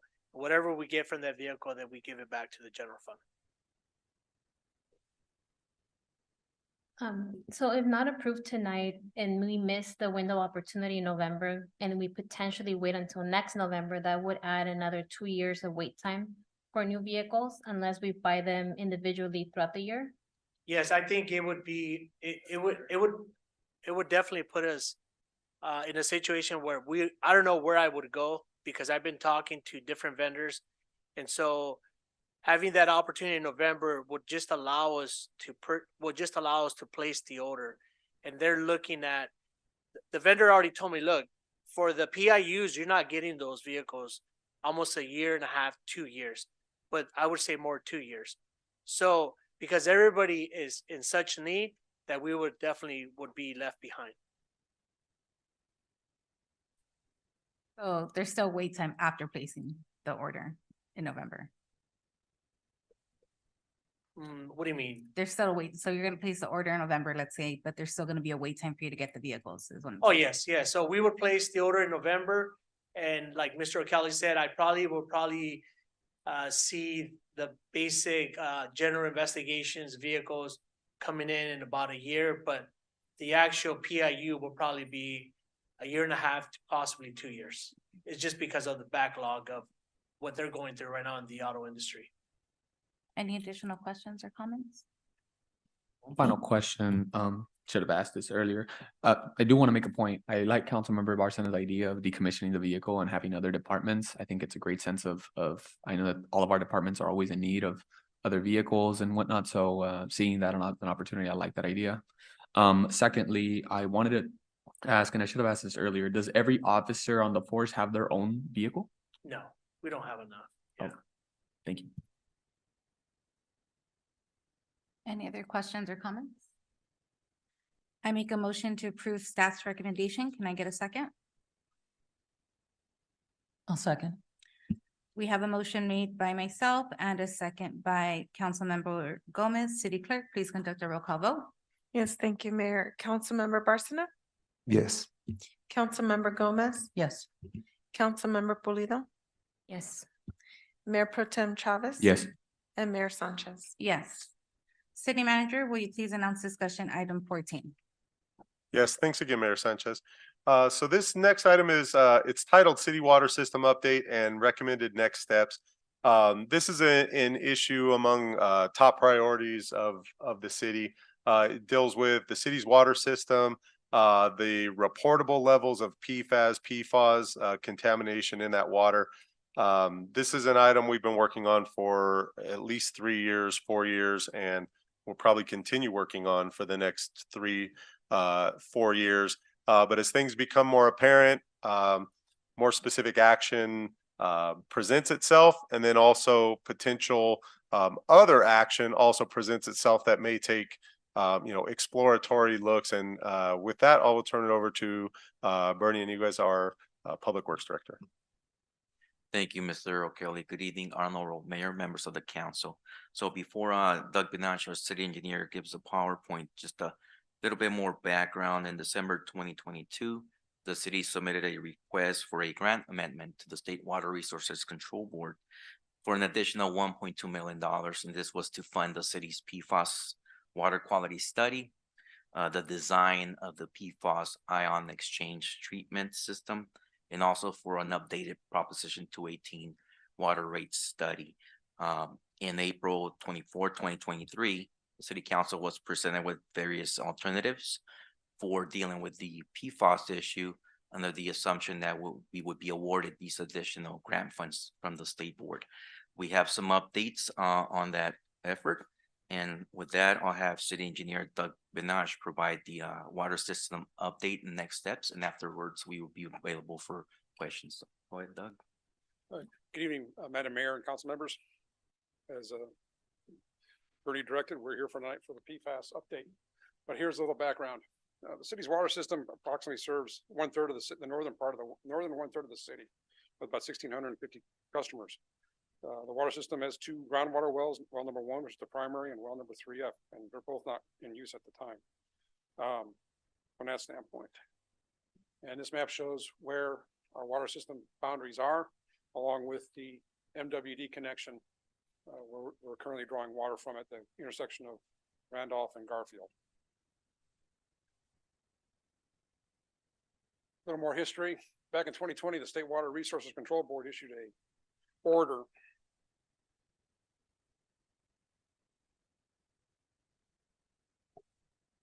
requiring all water agencies to collect samples on a quarterly basis for PFAS and PFOAs compounds. These are a large family of chemical compounds used originally in firefighting foam, Teflon coatings in your pots and pans, Scotch Guard, and so forth. So they've been prevalent everywhere since the 40s.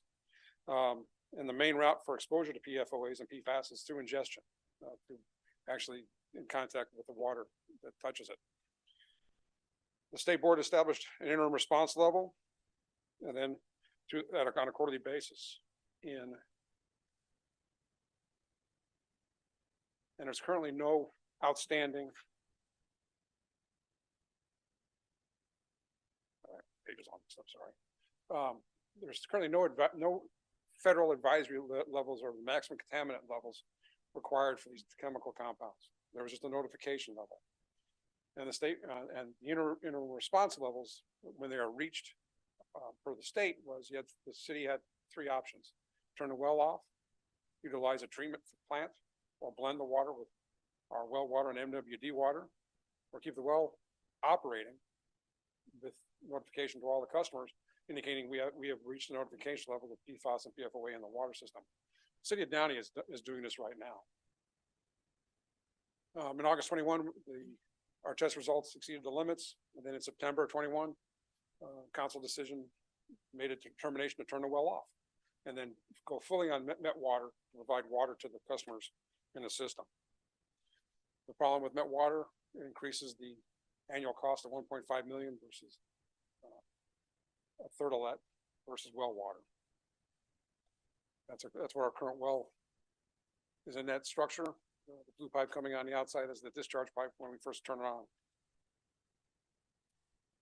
So based on what we're seeing so far, what the federal government is doing, we expect, we heard in March of 2023 this year, the federal government is finally coming around to establish maximum contamination levels for PFAS and PFOAs, along with about 4 other compounds in this family.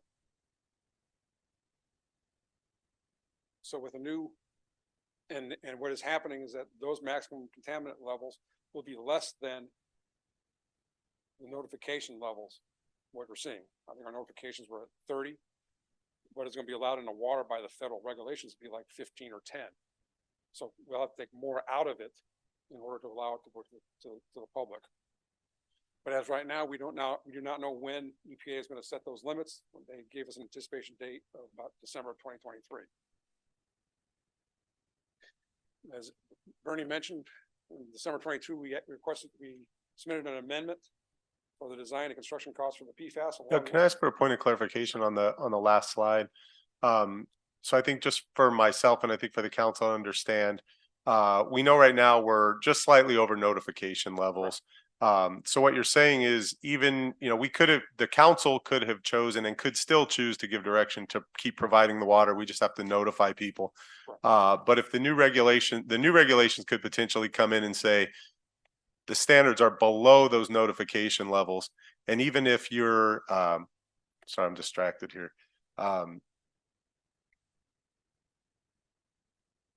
Even if your levels even if you currently have notification levels and you can provide the water, the standard might be such that you can't even continue to provide that water for safety reasons, not just for notification levels. Is that what you're saying? I wouldn't, yes, but I wouldn't say it's safety. It's just what the maximum contaminant levels would be. That's how they determine it. Sure, without determining whether it's safe or not, but it could be a level that's below notification. So correct. If the council would have decided or decided currently to just provide at the notification levels, if the new regulations come in that are lower than that, we wouldn't have an option potentially. We'd have to switch to what we're doing currently. That probably would be the game plan that we're headed for.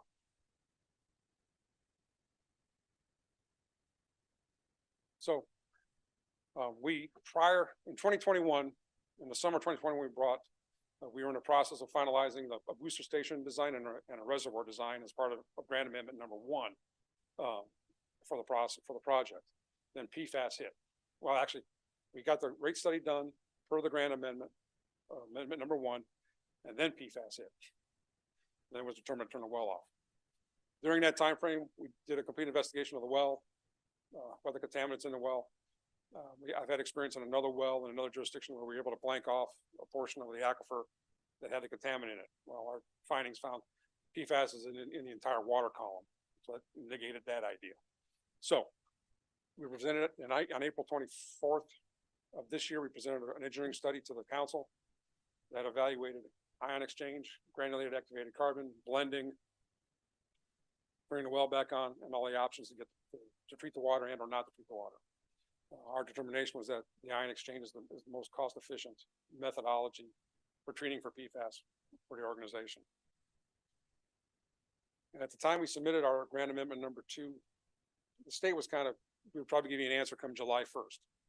And in April, we asked the council, if we don't get an answer by July 1st, we'd have some action items to move forward with the process to initiate the design for it. But as we went through the process through the spring, dealing with the state, we were premising on what was done in amendment number 1 with the state grant. Well, they implemented amendment 2023 guideline changes, which required us to begin the analysis. It appears the state wants all small agencies to consolidate with larger ones. Their premise being that the larger agencies can handle the economic impacts of all the new regulations coming down the pike. But what that analysis requires us for the state would be, we'd have to evaluate 7 water systems within 1.5 miles of the Bell Garden system to see if they got wells sufficient to provide water, pipelines to provide water, and enough capacity to handle our system also.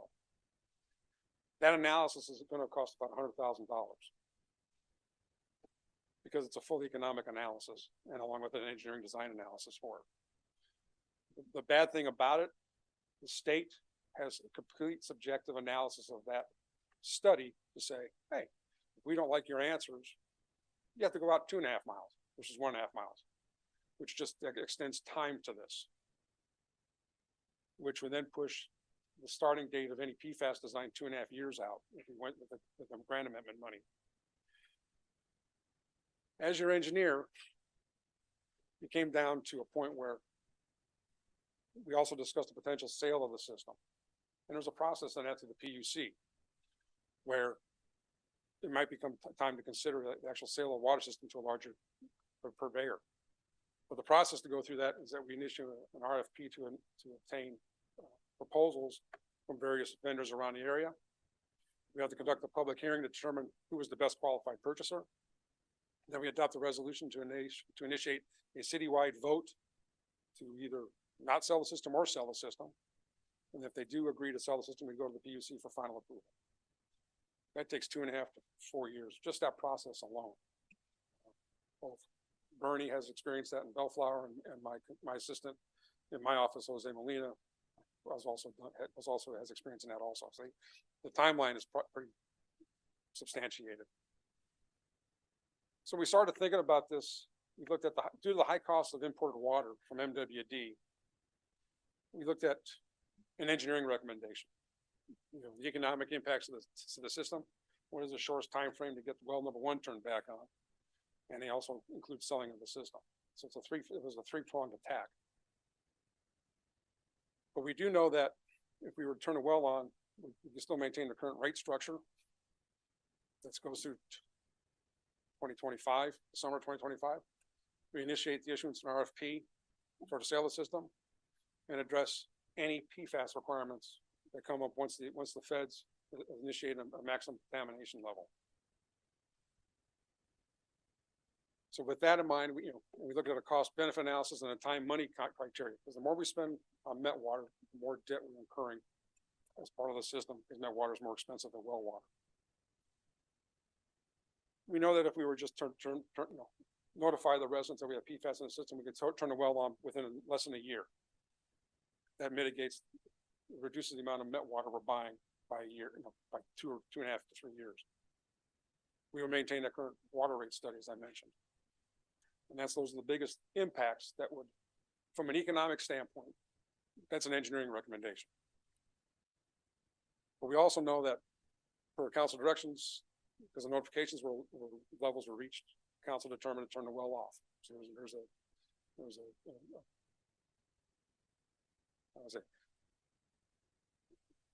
the direction then turned into that we need to treat the water for PFAS in order to before we give it back to the residents from that standpoint.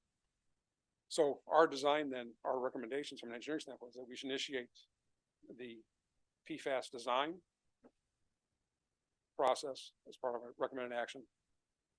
And then also initiate a new Prop 218 process to readjust the rates to cover the design costs, the construction costs of the PFAS, and the O&M costs, along with a plan to repay the MWD water costs over the course of time. This process will then turn the well on back in between 2.5 to 3 years. And also go through all the state permitting processes as part of this process.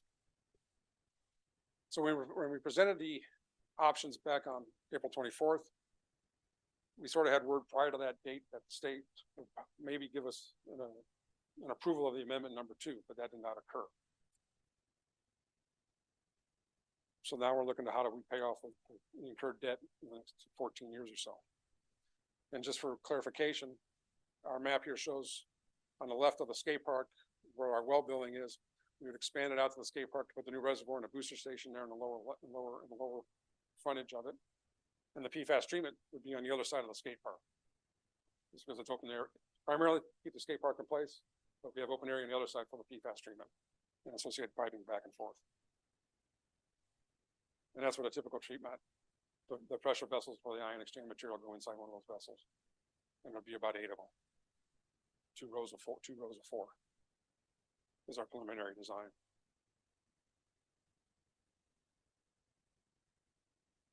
So knowing that we don't have state grant money, which we're still trying to pursue for amendment number 2, but we don't have a timeline for it, just because of the economics of the time and money, it's our recommendation to move forward with the design. And so with that,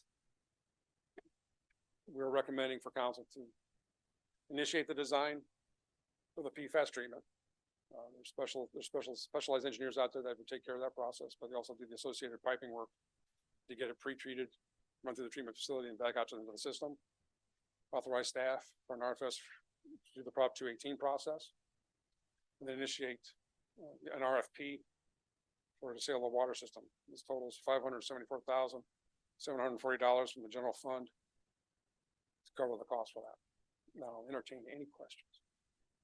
And Doug, if I can just make a couple of just clarifying statements, I think are key to the discussion and to the understanding of the presentation. Again, the water system covers 30% of the city, which means 70% of the city is covered under Golden State water. I think 100% for the 70%. Any cost that the city spends on the water system for the 30% that receive the water is essentially being subsidized by the other 70% that are paying higher rates for the water that they currently receive.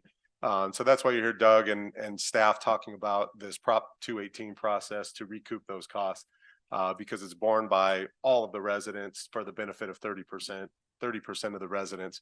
And the council can approve that or not approve it, but it's a process that would probably be the more responsible in the long term to generate funding for this cleanup process. But just a couple of statements of fact. Staff is still operating under the direction from the council to keep the well shut off until the water is clean. So that's sort of a basis number one. Basis number two is it does not look like we will be able to get anytime soon the state funding under this amendment 2 to cover this approximately $500,000 to keep the ion exchange treatment process moving forward. So our recommendation is to utilize general funds for that purpose, because we're otherwise subsidizing by $1 million a year in general funds for the surface water that we're getting from MWD. So I think a third point of fact is that we're requesting that the council authorizes to put on RFP for the sale of the city water system. That's an exploratory exercise so that the council has all options available to us as we're moving forward over the next 6 months, 12 months with, were we able to secure funding for cleanup? If not, further general fund cost expenditures would be expected. And at that time, staff would like to be able to present the council with what would it look like if you were to sell the water system. And then, utilizing economics there, you could do some things in a way that would guarantee that the water provided to the residents were of a high quality. And, you could also address concerns about rate increases and things of that nature. So what we're asking for here is to continue to purchase surface water at a cost to the general fund. We're asking for authority to keep moving forward with the design of the treatment plant using general fund monies. Ideally, we would have been able to use grant monies, but we're not sure if we're going to be able to. And even if we are, it could be 12 to 18 months away, which is another $1 million worth of surface water that's been purchased through MWD. Also, staff is requesting some of these funds be used for the Prop 218 process, so that even if we are successful in designing the treatment plant, the council decides there's no need to sell the water system, there's still additional costs that are going to be incurred by the city in providing the cleaner water to the residents. So that study would still be of value at that point in time. And then I think that generally sums up the basis of it. With that, I'll speak no more and turn it over to the council for questions. Thank you, Doug. Does any member of the council have any questions or comments at this time? Yes, how time sensitive is this beyond the obvious? We keep buying water. I understand that, but at the minimum, we're gonna have to do that for 3 years. But for example, the sale, right? The RFP for the sale, that's $55,000. What will be one of the arguments for kind of moving forward with that right now? The argument moving forward would be you'd be running 2 concurrent processes, basically, arguably 3. You always have the option of potentially turning the water back on. But if you wait to see how the funding and the design of the treatment plant goes, and then you decide this is just not cost effective, there's not an economies of scale because of the size of our water system, at that point, we'd already be 6 to 12, maybe 18 months behind in looking at a potential sell process. So we'd like to run them concurrently. I think also the information that you get from that RFP process would help solidify, is that something you want to even continue looking at? And if not, you could almost completely abandon it. And also you could prove to state agencies that you've looked at that as well, to make sure that that was not for some reason a viable route. Because that's been an issue, I think, from the state agencies, has been wanting to see documentation and proof that we've really tried hard to make sure that there isn't another larger water system with economies of scale that would be interested in purchasing the system. So really, council member, we're looking at just running concurrent processes here at somewhat minimal cost considered to the overall investment that we're making from the general fund on this water.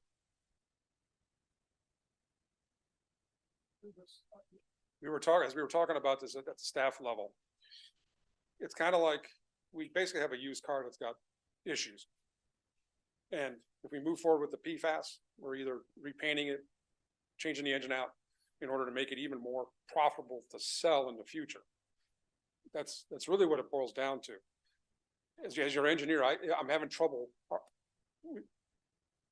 I'm having trouble maintaining the purchasing of the met water from an economic standpoint and the fiscal responsibility from that standpoint.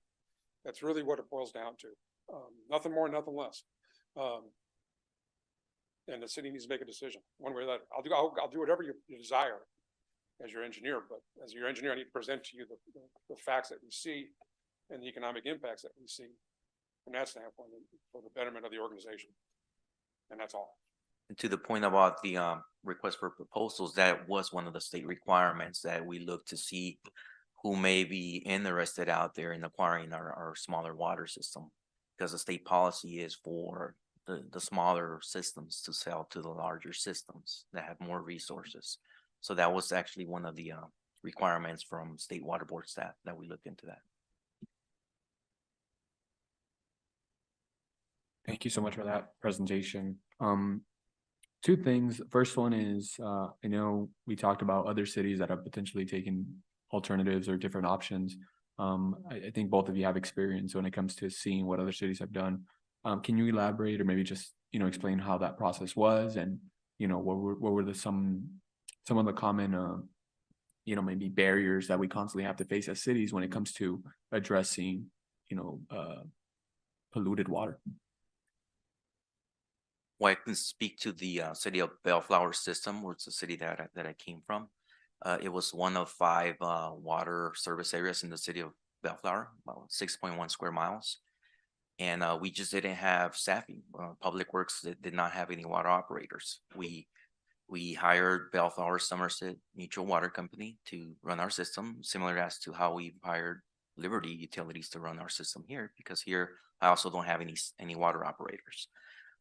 We obviously knew there was a lot of upkeep in the water system, and the decision was made by the city council there to explore the possibility of selling that system. So an RFP was let out, and Cal American Water submitted a proposal.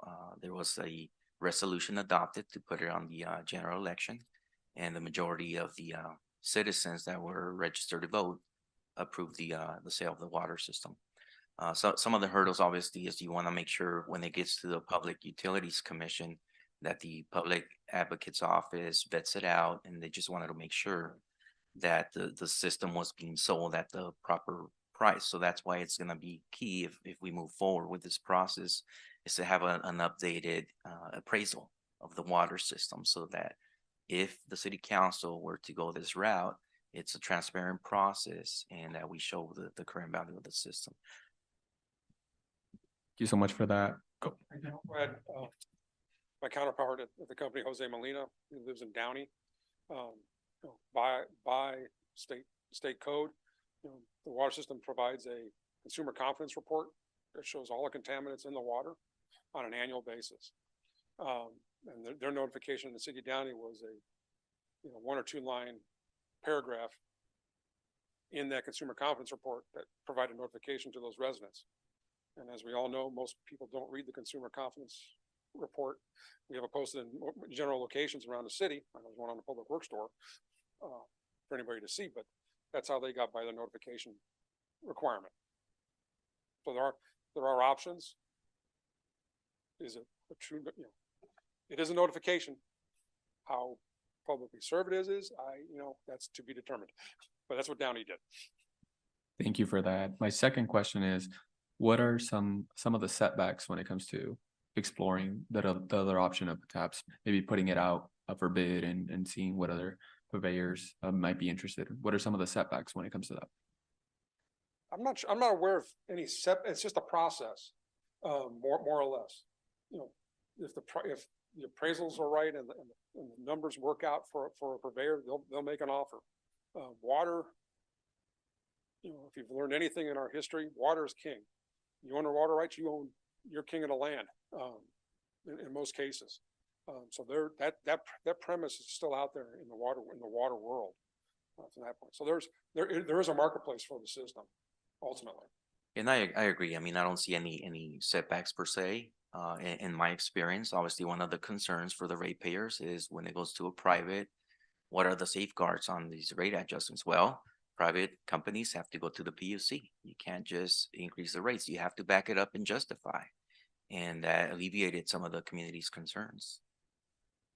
Yeah, the reason I asked that was because, you know, back when we had that, the meeting, I think it was a year ago, one of the common things about, you know, when we approved the rate schedule, right? As a council, it was constantly the idea of exploring the option to sell the water system, right? And one of the, you know, once we privatize water, it sort of puts no pressure on these companies to essentially bump the price up as much as they want from one point to the next, right? And that was my understanding, but seeing as obviously they go through the Utilities Commission and whatnot, there's got to be some sort of justification for all these increases at that point, right? I think for me, my biggest concern is making sure that things are transparent. And I mean, at the rate that we're going, I like the idea that you mentioned about the car. And you're the mechanic and you're telling us, sell this car. Because at this point, the longer we wait, the less of the value of the car is just continually, it's a money pit, essentially, you know, unfortunately. And I'm interested in seeing what other options are there aside from just simply selling the system. But if there are no other options, right? Even something as looking at from perhaps the fact that our city, it's 1/3 of it is being subsidized, or yeah, 1/3 of it is being subsidized, 70% is subsidizing the other 30%, correct? Right. So seeing it from that perspective as well. Right. So yeah, thank you. Point of options. These are probably the three best or preferred options from a standpoint. The sale system gets the political body out of rate adjustments from the standpoint when the system is sold and the residents deal with the PUC. You know, 70% of the residents now deal with the PUC through Golden State. Our city system, it's you as the voting body sets the rates. If it does get sold, then that's under theirs. You know, the subsidy of the water rates is not. It should not have occurred. It's an issue from the past that we're trying to deal with. And that debt needs to be factored into the sale of the system also, and also factored in the repay of the general fund. Ultimately, so.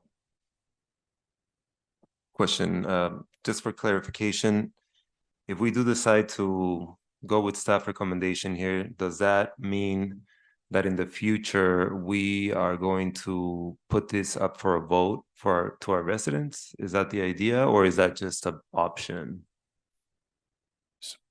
Well, so this would just get the ball rolling. If the council saw the results of the request for proposal and it made no financial sense or no sense for the residents, it would just stop at that point in time. If the council wanted to move forward with it, there'd be a regulatory process that would kick in that would include a ballot measure that would have to be voted on by the voters. So even if the council wanted to do this, it would ultimately be decided upon by the voters. Thank you. Just wanted some clarification there.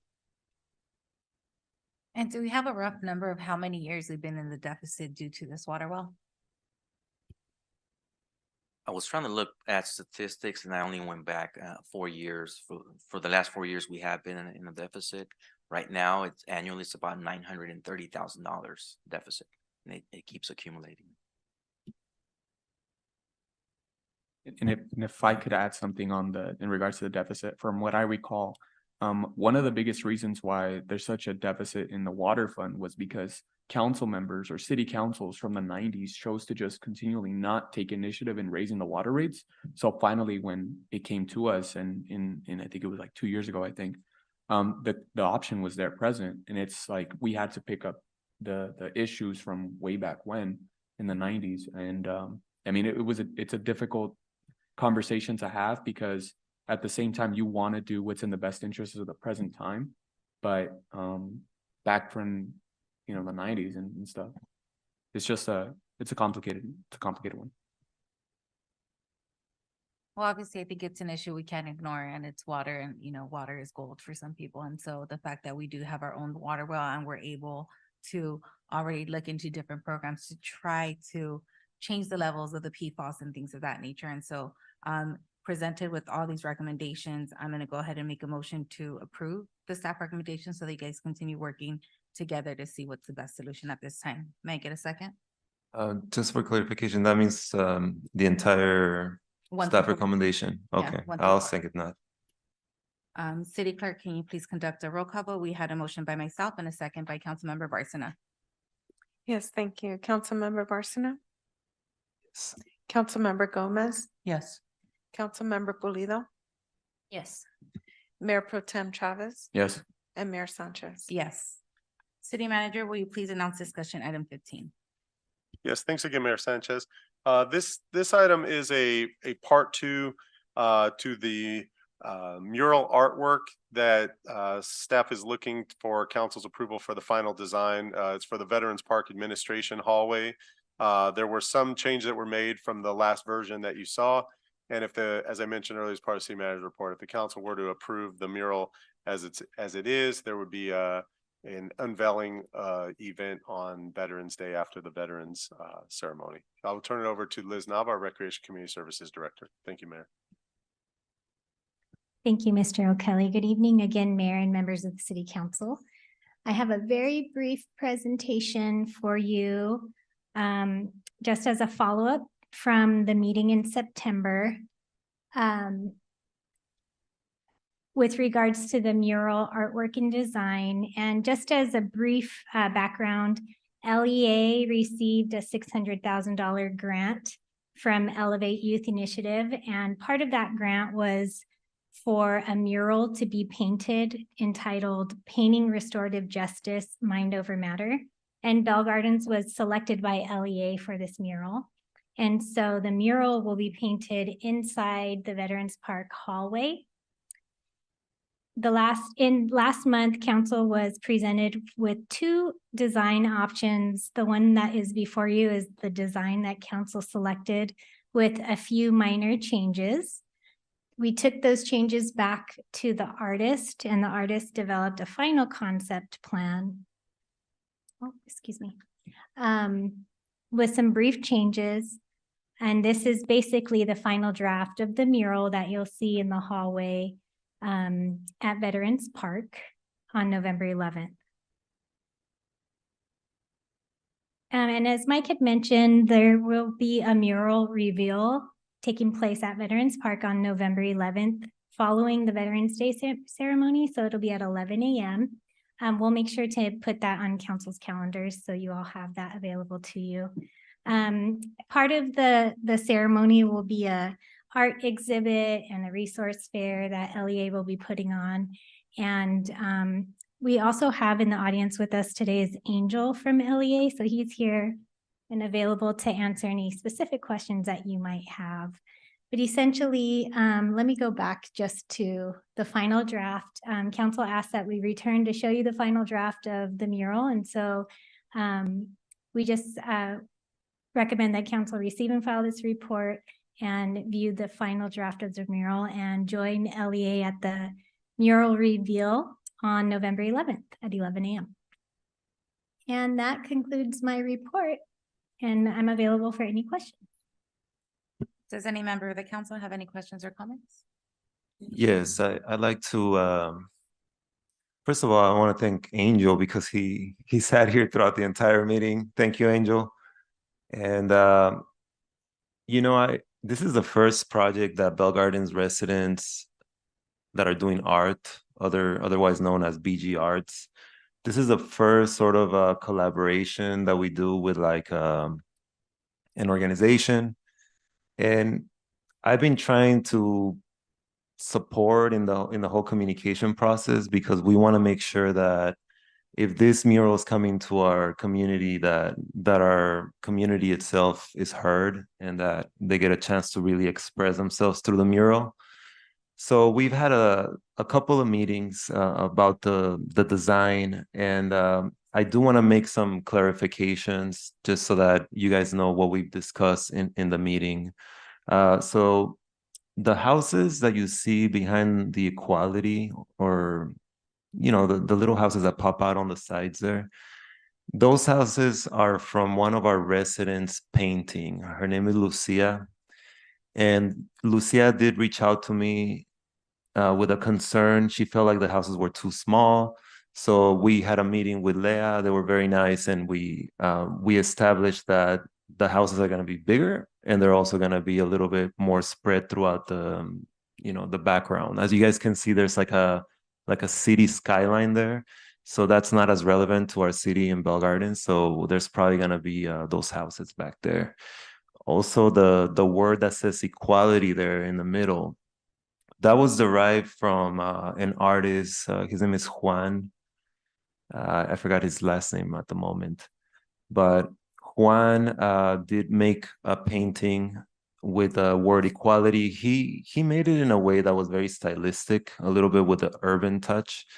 So I was told that this is still at a concept level, and that the artist is going to render that style into the actual mural. So, I'm excited to hear about that. I'm also relieved because I understand that artists are very particular about their style, and they want to make sure that it's portrayed in a proper way. So overall, I'm very excited. It's been a pleasure working with Leah. There's been a little bit of back and forth, but I think it's just normal whenever you actually care about the community and the projects that are coming your way. So yeah, thank you, Angel, for being here today. Thank you for this. And one last thing, I don't mean to make this long, but at our last meeting, the executive director did ask if there was anything in particular that sort of made Bell Gardens identifiable in other cities around the area. I had a hard time like thinking about it. I know we used to have a trolley back in the day, but that's like most kids don't know what that is anymore. So what came to mind, Angel, and feel free to take this back and maybe you guys can sort of work that into the final design. But we are in between both of the rivers, the LA River and the Rio Hondo River. So I thought that's sort of like a very special location to be. So maybe in the back there could be like a LA River sign, and then there could be like a Rio Hondo River. That's just one idea that I was able to think of. Hopefully that works for you guys. Another thing, we have the sports center here in Bell Gardens. That's sort of iconic in the Southeast. So maybe some type of soccer. Oh, you already have a soccer there, so we don't even have to do that. But yeah, also the bike path. There's bike paths on both rivers, so maybe there could be like some biking thing on there. But other than that, that's basically it. Yeah. Oh, I know we have a biker in our council, so I second the bicycle suggestion. Thank you. extra credit points for you guys if you include that. That's all. Thank you. Any additional comments or questions? Thank you so much for that. Really great seeing that presentation in regards to what it's going to be finalized. I do want to thank again Leah for all the work that they've done, and also BG Arts in the collaboration of incorporating our residents to chime in. For a second, when I was looking at it, I said peace and equality. I was thinking, I'm like, why not peace and equity? But then I tried to think about the terms and the context, and I'm like, I think peace and equality just sounds better. And then also, I at first glance, I was like, how did the other picture look like? And then I saw the final draft now. So I'm glad to see that I feel like we made it pop a little bit more, which is what I like. I wanted to also add in regards to the skyline in the background with the buildings. I'm like, I know Councilman Barcena was like, that's not really part of BG, but I'm like, I could have sworn I saw the bicycle casino sign up there. As one of the skyline images, but that's another thing that makes our city unique, right? The casino here in our community. And then I like the sports complex idea, the rivers, that's also a key one. I'd maybe throw it back to our high school, right? BGHS, right? Bell Gardens High School. That's always a huge staple. And I think a lot, if not most, all of our city takes really great pride in being from Bell Gardens High School or going to Bell Gardens High School. growing up here in BG. So other than that, I mean, those just my kind of suggestions, but I love the presentation. I love the images, and I can't wait to see it all in the Valley. Thanks. Any additional questions or comments? Can I get a motion to receive and file this item? So move. Can I get a second? Second. We have a motion by Councilmember Barsina, a second by Mayor Pro Tem Chavez. City Clerk, please conduct a roll call vote. Yes, thank you, Mayor. Councilmember Barsina? Yes. Councilmember Gomez? Yes. Councilmember Pulido? Yes. Mayor Pro Tem Chavez? Yes. And Mayor Sanchez? Yes. We will now move to member comments, starting with Councilmember Barsina.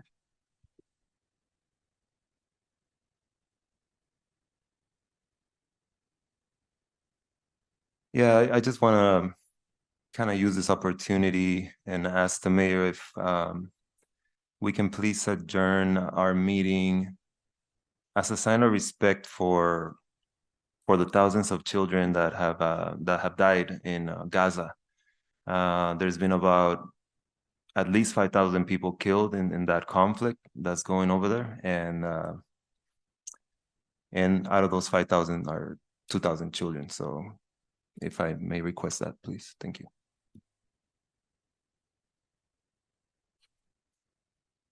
Councilmember Gomez. I would just like to thank staff for all of the work that they do, and I am happy to say that on Saturday, we will be having our benefits enrollment event for people who are in need of public services, public assistance. So I do encourage everyone to come out. Please do. If you are in need of health coverage, please come out and apply. For those who are only eligible to limited scope benefits, Medi-Cal benefits, healthcare coverage due to their immigration status, please apply now. As of January 2024, you will become eligible to full scope Medi-Cal benefits. So thank you. Councilmember Pulido. No comments from me. And Mayor Pro Tem Chavez. On my end, thank everybody for a great meeting. A lot of substance in this meeting, a lot of different presentations and topics we touched on, right? The police, we touched on the golf course, we touched on the mural at the end, the water study and that information as well, decisions. So I'm glad to see that we're touching on all these topics. A couple things that are going to be happening between now and the next meeting. This Wednesday, there will be a La Casa meeting, Los Angeles County Affordable Housing Solutions Agency meeting. It's an important meeting. This one, perhaps one of the most important for our great city of Bell Gardens, for the fact that we're actually going to have a presentation at that meeting. I think our director, Gustavo Romo, is going to be presenting on behalf of the rent stabilization ordinance here in our city. And seeing it as a model that a lot of other cities in the county are trying to do in their own jurisdiction. So that'll be this Wednesday at Metropolitan Water District in downtown, and it's going to begin at 5. So glad to see that our city is being seen as a model when it comes to rent stabilization and just cause evictions across the county. Also would like to add this upcoming next week, actually Tuesday, it's Halloween. It goes by so quick. So Halloween's here. It's on a Tuesday this year. It's always interesting with those events because I think for the most part, we always look forward to them to be like during as growing up, you're like trying to make it be during the week because, you get to see your friends' costumes at school and whatnot, and you get, trick-or-treating from class to class or so. And when you're an adult, you're kind of like, I wish Halloween was on a weekend. So in this case, it's on a Tuesday. But I'm glad to see that we're going to have a great event. A lot of parents were inquiring about the parade that we do once we have the costume judging contest and whatnot. So we make them go around. This year, obviously, I doing the Halloween decoration contest for the homes. It's a 30-year, but then I also created a Halloween trick-or-treating map for the city. So we've gotten quite a few respondents, but essentially it's a map where, you submit your information through a Google form, and your home or your family, I should say, for example, it'll be like family O'Kelly, right? And you live on 7100 Garfield Avenue. Give me that information, and we'll plug it into the map of Bell Gardens. So it's been really great, useful. I think we have about 40 respondents on that map. So just a quick look up if anybody know if someone has kids and they want to take them trick-or-treating, or if they just want to go trick-or-treating themselves, you can kind of get an idea of what streets has the most trick-or-treaters, and they can go. So really had great feedback on that. So just want to again wish everybody a happy Halloween and a safe Halloween as well. Aside from that, it's great to see that the fishing derby is coming again this year. Always a great event, very unique event. Not many cities around here have a small pond, so the fact that we have that, we're glad to see collaboration with also the Department of Fish and Wildlife from the state. That same day, there's also going to be a State of the District by our State Senator Lina Gonzalez, so seeing what legislation got passed, and that'll be in Southgate.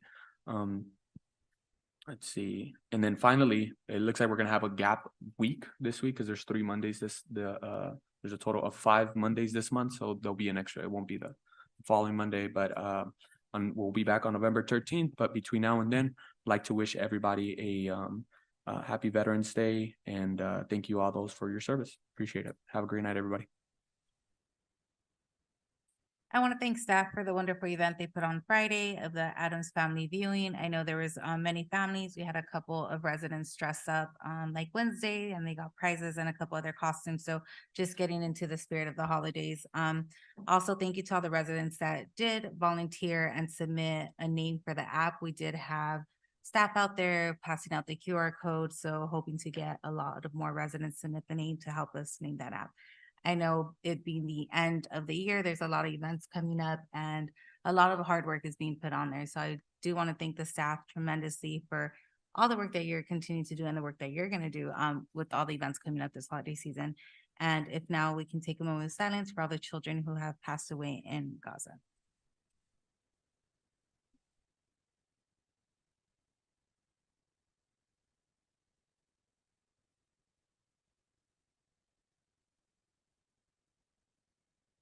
If there's no objection by the members, I will now adjourn the City Council Successor Joint Agency Meeting at 8:19 p.m. Thank you. Have a good night.